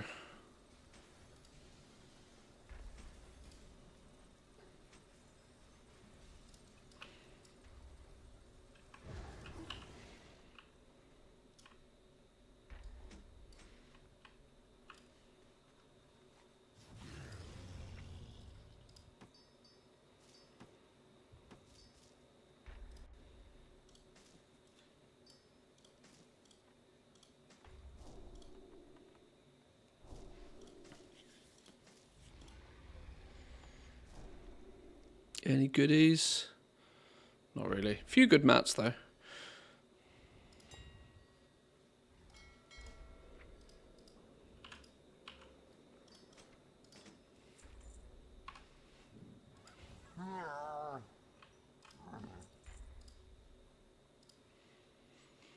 Nice. Another one down. Another one down. This has taken way longer than I expected it to take today. We messed around far too long today. Oh well. Oh well. We made a bunch of gold at the same time. It's fine. No mention of any old reps being upgraded to Warband yet. Thought they may have done at least one expansion by now. I wouldn't hold your breath on them doing much of that very quickly.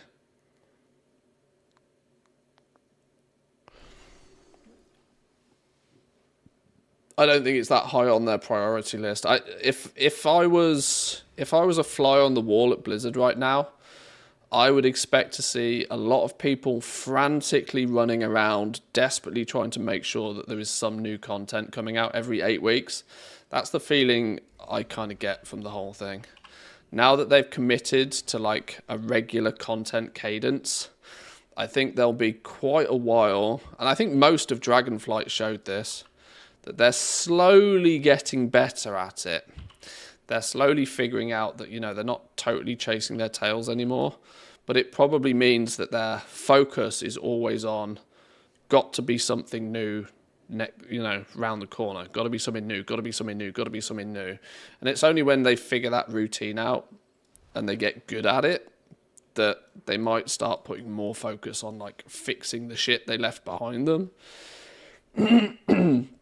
Reps and warbands and currencies and all this sort of stuff. Like, pump out a minimum viable product. You know, launch it now, fix it later, unfortunately seems to be the mindset these days. Which is a bit of a role reversal of what Blizzard used to be. Where they used to just, like, they wouldn't release something until it was done.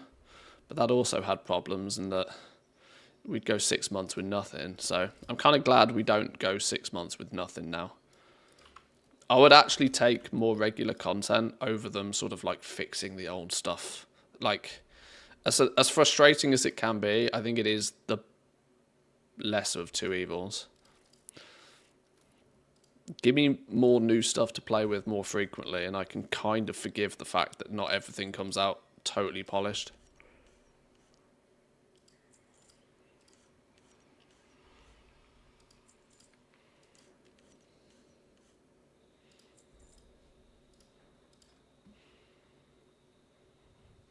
It'd be nice if they could get, like, the proper modern expansions, though. We're talking sort of like Legion onwards. Legion, BFA, Shadowlands, Dragonflight. If all of those could be, like, proper warbandized quite quickly, I think that would be nice. I think much before Legion, you can start to see how it was kind of like a different era of the game anyway. I mean, let's not forget that Classic is catching up pretty quickly. We're going to have Mists of Pandaria Classic before too long. Some people still think that Mists of Pandaria was like yesterday. But then some of us are old. Why does this dude have no fancy schmancy? Maybe it's because you've only just unlocked the ability to do M-Wars properly.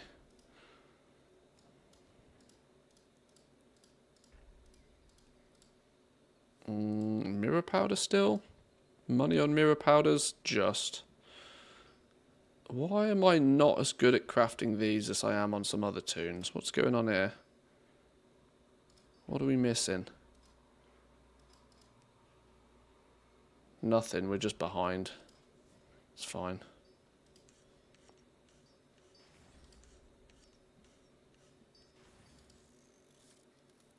Wait, what? Oh, no gem cutters. Oops. No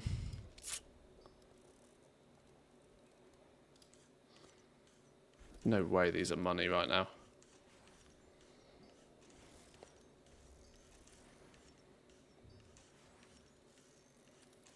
Is there a thought process behind what gems I choose to craft?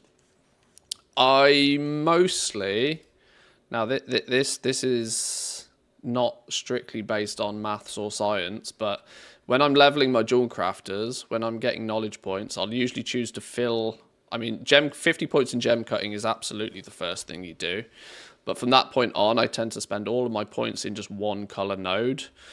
Now, in the early expansion, I would sort of spread these out a little bit. But now most of my jewel crafters actually have these two inner layers of the onion filled. And I usually just craft the gem that gives you the double stats. So your quick emeralds that give you just flat haste. Wobbles, thank you very much for the follow. The split stat gems, I usually don't throw concentration at those. Ooh. Huh? Ha! Okay.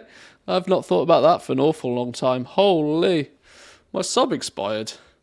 Holy. Well, see, now that's... What? What? Hang on. Hang on. Has it been 2 years since I last subbed? Probably has. I don't think I've added game time to my account since the beginning of Dragonflight. That's probably why. And I genuinely mean Dragonflight. Is it? Did it just lie?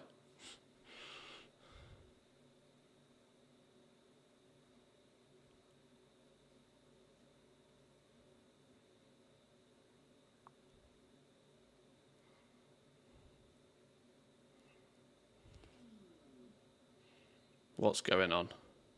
Have I run out of game time? No, it's just straight up let me back in.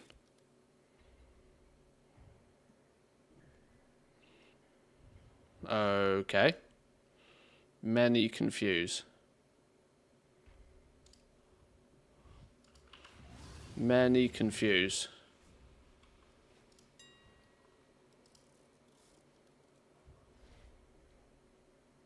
Launcher said 4 minutes. Oh, did it? Do I need to buy some game time? Whoops. Well, that's embarrassing, isn't it? Oh, it does. It literally says 4 minutes. Okay. I've been contemplating this for a while. Do I just say screw it and slam my credit card at the 12-month thing to get the free mounts?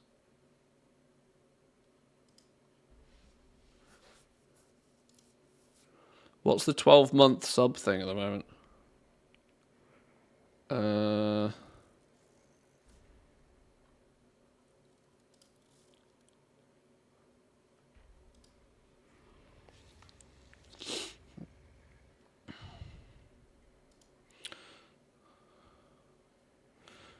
The only reason I've been putting off getting this before is one, because it's a big outlay in one go.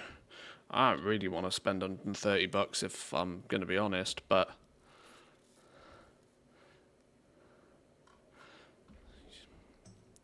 we'll fix the problem with a token for now, and I'll worry about it next month. Let's grab some gold out the war bank, because I don't actually keep enough gold on each individual character. Withdraw that much. No, hang on. Not, we were missing a 0 on that.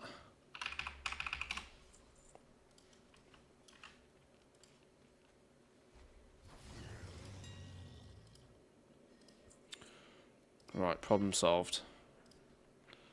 Problem solved. Game time. Ha! That literally must have been 2 years then since I've last bought game time. I haven't actually done that this expansion, have I? I usually do that at the beginning of most expansions. I just buy 12 months in one go. You only have to buy it once, then top it up with gold to keep getting the 12 months. Yeah, that's kind of my thought on that, that I should just pay for it once. Pay for it once and get it done.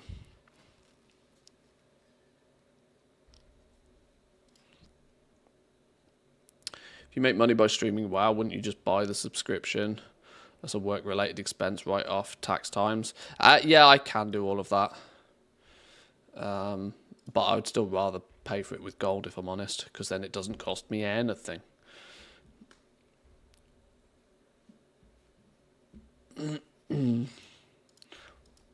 What is often forgotten about is that even a tax write-off means you have to pay the money in the first place. You only save the tax on it. You don't save the full cost of it.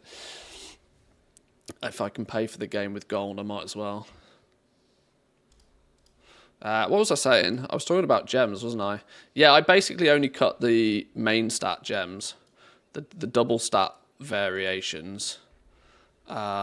These are so niche that I tend not to bother throwing concentration at these.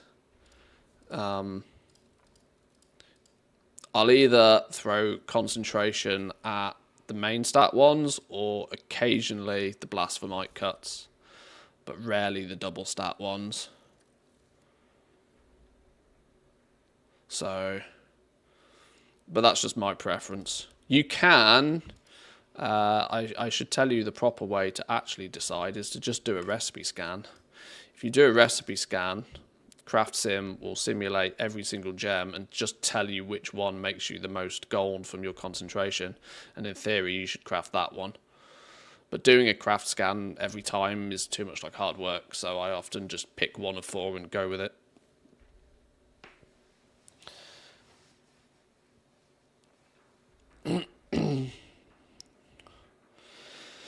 Anyone else on EU stuck on the Mimron's jump jet mount step where you need a group? Not me personally.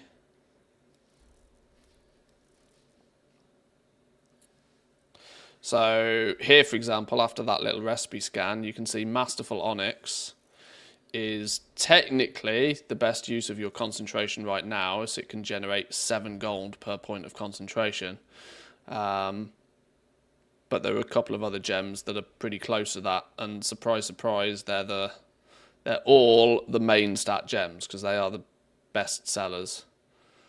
So your flat, crit, haste, verse, and mastery gems. Deadly rubies, quick emeralds, versatile sapphires, masterful onyxes are nearly always going to be the top 4.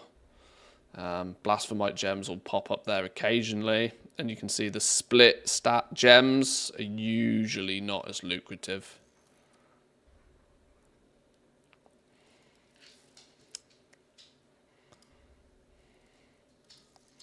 I'm not actually selling the gems right now anyway, so it's hence why I'm not taking too much attention of what is like the best. I'm just using the concentration and sending them to my bank character now. I'll sell them later. Probably 11.1.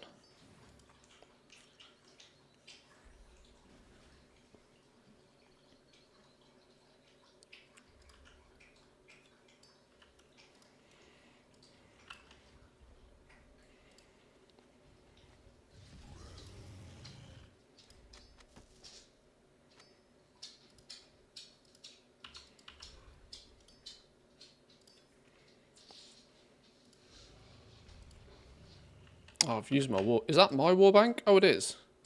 Yoink. Let's use these knowledge points before I forget.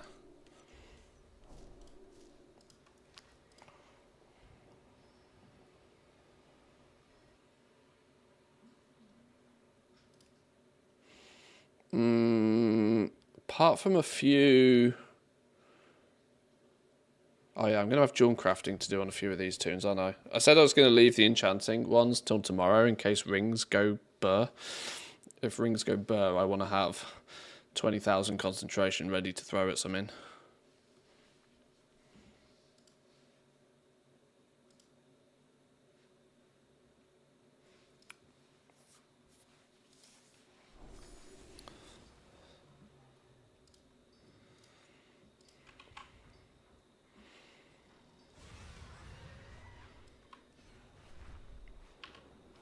I think I need to trim some fat on add-ons as well. My load time into the game is actually ridiculously slow right now. My add-on usage has got to be bananas. Where's... add-on memory usage? 1,700 megabytes. Yeah, nearly 2 gig of RAM being used just for the add-ons. All the things sitting pretty at the top of the tree. Craft Sim's using 400 meg. Zygor was using 400 meg. The reality is none of those add-ons do I particularly want to turn off either. Maybe I'll just have to live with it.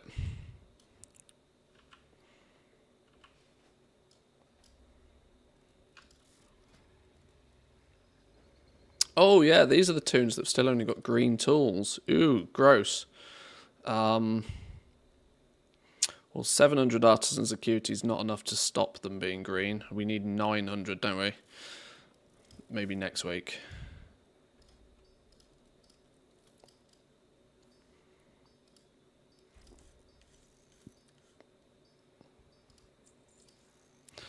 ATT needs to start splitting data into sub add-ons. I don't think add-on devs really care. This is the thing. I don't think the add-on devs really care. Most of the time, and I don't think most players are logging in and logging out that frequently that it makes a huge amount of difference either. But I do kind of know what you mean. TSM used to have all of their modules completely split, and you could choose which ones were switched on, which ones were switched off. But they ultimately, even knowing that their add-on is an absolute monster, still chose to slam everything into one add-on and force you to have it all. Because I would imagine a huge amount of like user error related issues would come from having everything split up into different add-ons. Oh, this thing doesn't work.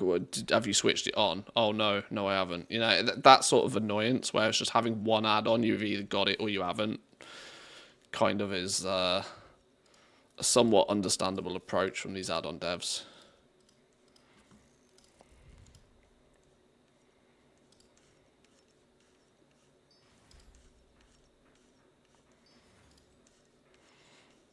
And it doesn't cause me any problems with running the game. I mean, 64 gig of RAM is going to mean that things chug along nicely, but it's just that initial load.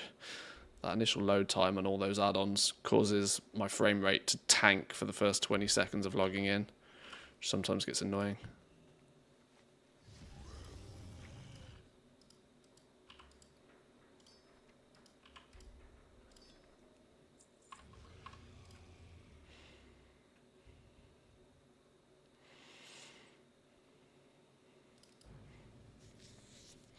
Still CPU time, not just the RAM. True. It's actually incredible. If you haven't done it for a while, try switching off all of your add-ons and then logging in and logging out. And you see just how fast the game does actually load when you have no add-ons. It's crazy fast.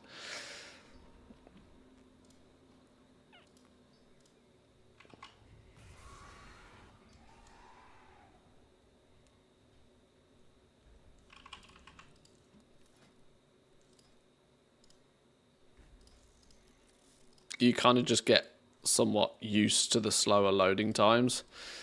And then when you turn all your add-ons off randomly and witness just how fast the game can be without them, it's like, whoa.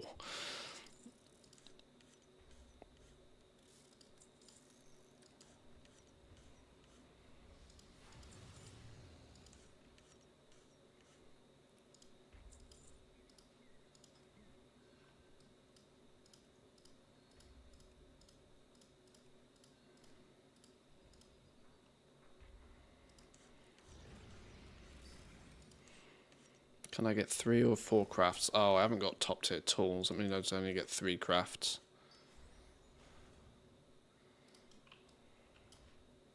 Does this dude have 900 yet? Oh, not even close. Oh, didn't I cheat and go buy some knowledge point books or something on this dude? Whoops. Alright. Right. Send those over.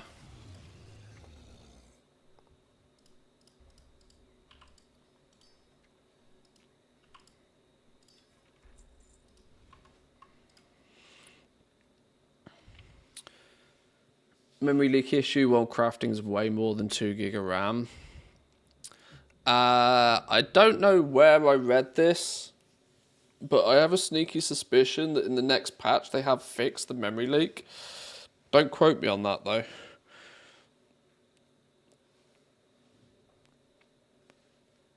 So it might all go away tomorrow.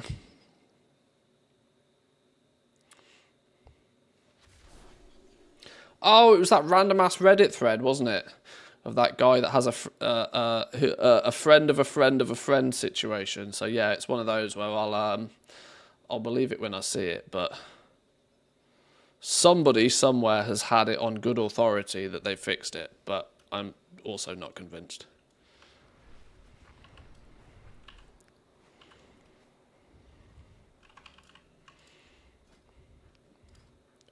But if it does go away, good. Because it's pretty wild that you craft for more than like half an hour and you can actually burn through 90% of your system RAM if you're not lucky.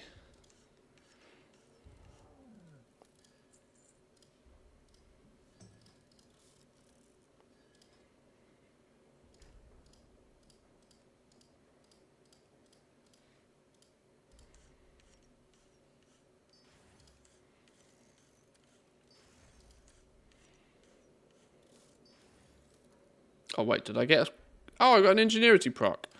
Okay, that gives me a 4th craft then. Are we 860? We're remarkably close to 900. Have I got any goodies in the mailbox? No, not enough. Or is that enough? No.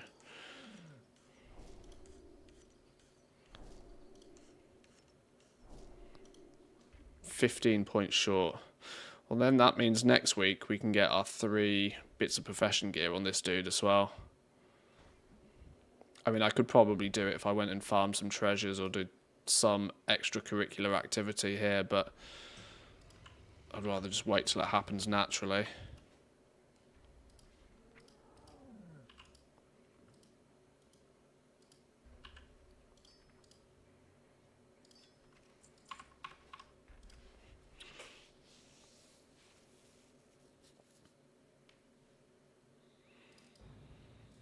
Do you think they'll stop the shuffle add-on from working? Feels very close to botting automation, not what they have in mind. Oh, no, I don't think they will. I'm not sure they will. It's still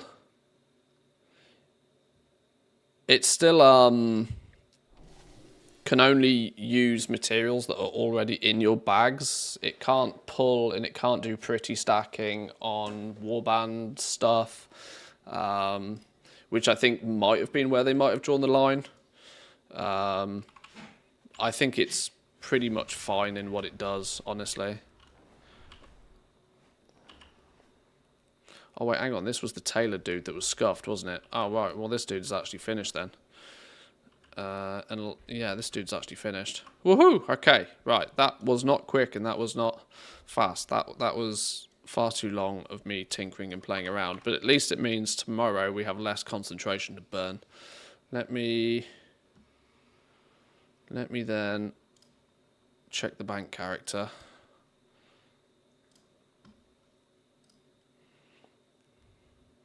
I can't remember what the add-on's called. Somebody in chat will tell you.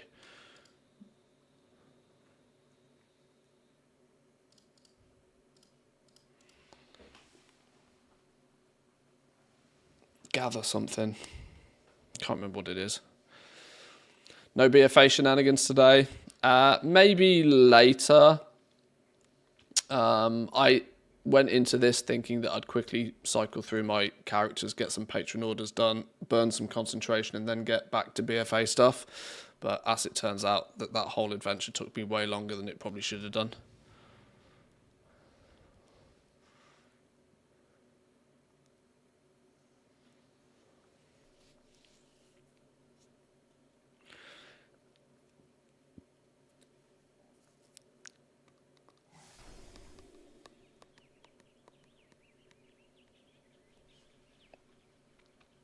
In NA, season Vile still didn't change. Any news? No, some of us are suspecting the 21st, because that's winter solstice. I think that's how you pronounce it. I don't know. That's the shortest day of the year. There's also another pet that's only available in winter, and that kicks in on the 21st, so maybe it's then.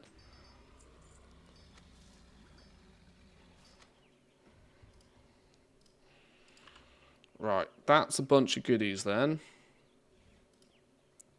We're now slowly stacking up the goodies. The gems, the enchants, the potions, rank 3 goodies. Is that 181 Authority of the Depths enchants? Yeah. Either sell them now at 2.8k a piece, or hold on to them and pray that they're worth more in the future. I'm not convinced. I've got nothing listed on the auction house either. Yeah, not convinced. Did I leave any goodies in the war bank that should be listed? What do we got here then? Some bonus dust. A couple of stacks of bonus dust. That should probably go on the auction house. I don't need quite so much of that. Unless I end up guaranteeing quality 3 gems from somewhere, which I can't suspect I'm gonna be doing.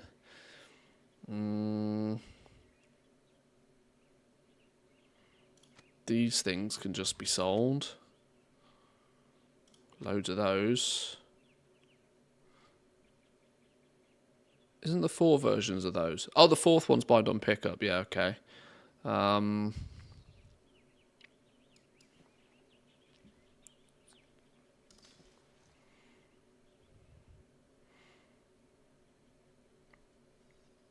I don't actually think there's too much stuff in here that should just get nuked. In fact, we've got random ass rousing fires and stuff. These are taking up precious, precious slots. Get you out of there. War bank is reserved for the war within only stuff. Which is going to be quite the frustration when we go into midnight and I have to empty it all and do something with it.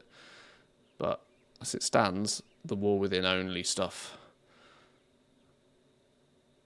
That means you random ass pieces of cloth, go away. Tattered wilder cloth, go away.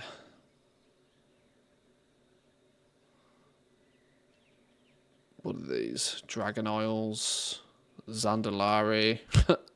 Nope. Single strangle kelp, that can go away.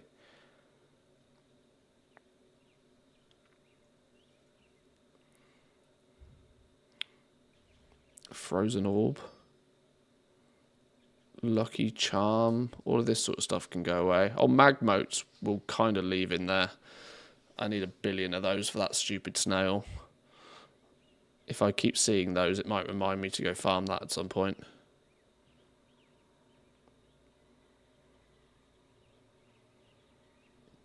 Mass salvage assist. That's the one. There we go.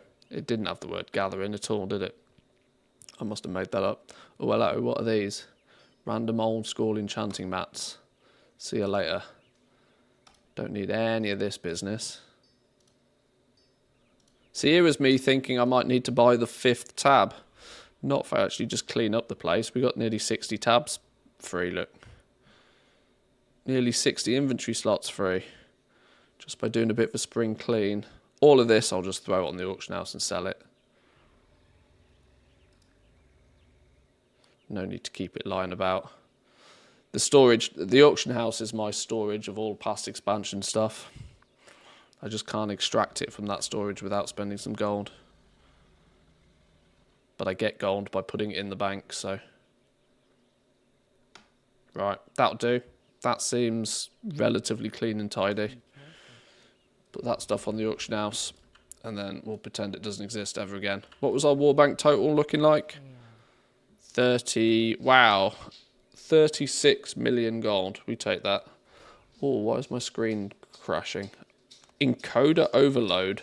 Why the hell is that happening? I'm actually borderline convinced my graphics card's broken, you know. I'm borderline convinced my graphics card is up the duff. There is no way running one single instance of WoW, my graphics card should be overloaded. No chance.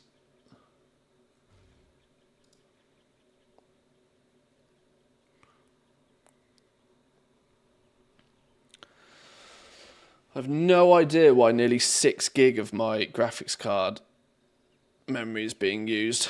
That doesn't make sense to me. I know I'm streaming as well, but it doesn't make any sense. I'm pretty sure there's something wrong with my graphics card. I've had this issue for a while as well. I wonder if I've just always had a faulty graphics card. For example, why the hell running just one instance of World of Warcraft should my GPU be running so hardcore? It doesn't make any sense. It genuinely doesn't make any sense. This is World of Warcraft. It's a 3070. It's not a completely potato graphics card. Video encode is coming from OBS though, mind. So ignore that. But there's no reason it should be using this much. I think it's just broken. I think it's busted.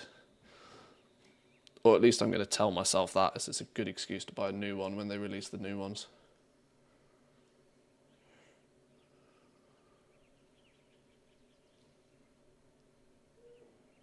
I'm using 25 gig of RAM somehow as well.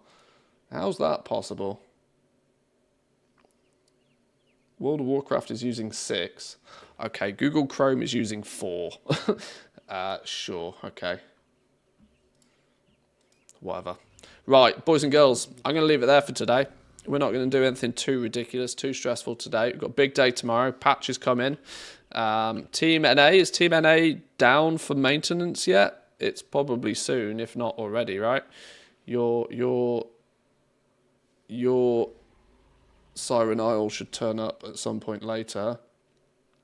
Oh, I've just realised I have an NA account these days.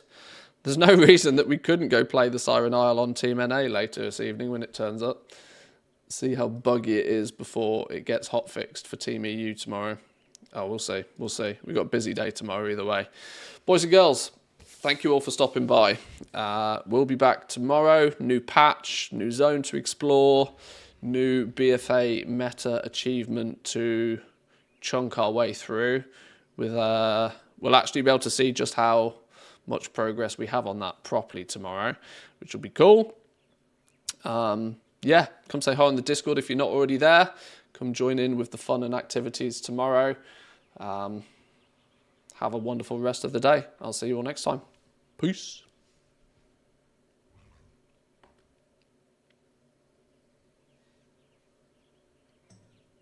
Get ready to sell lots of ring enchants. Just saying.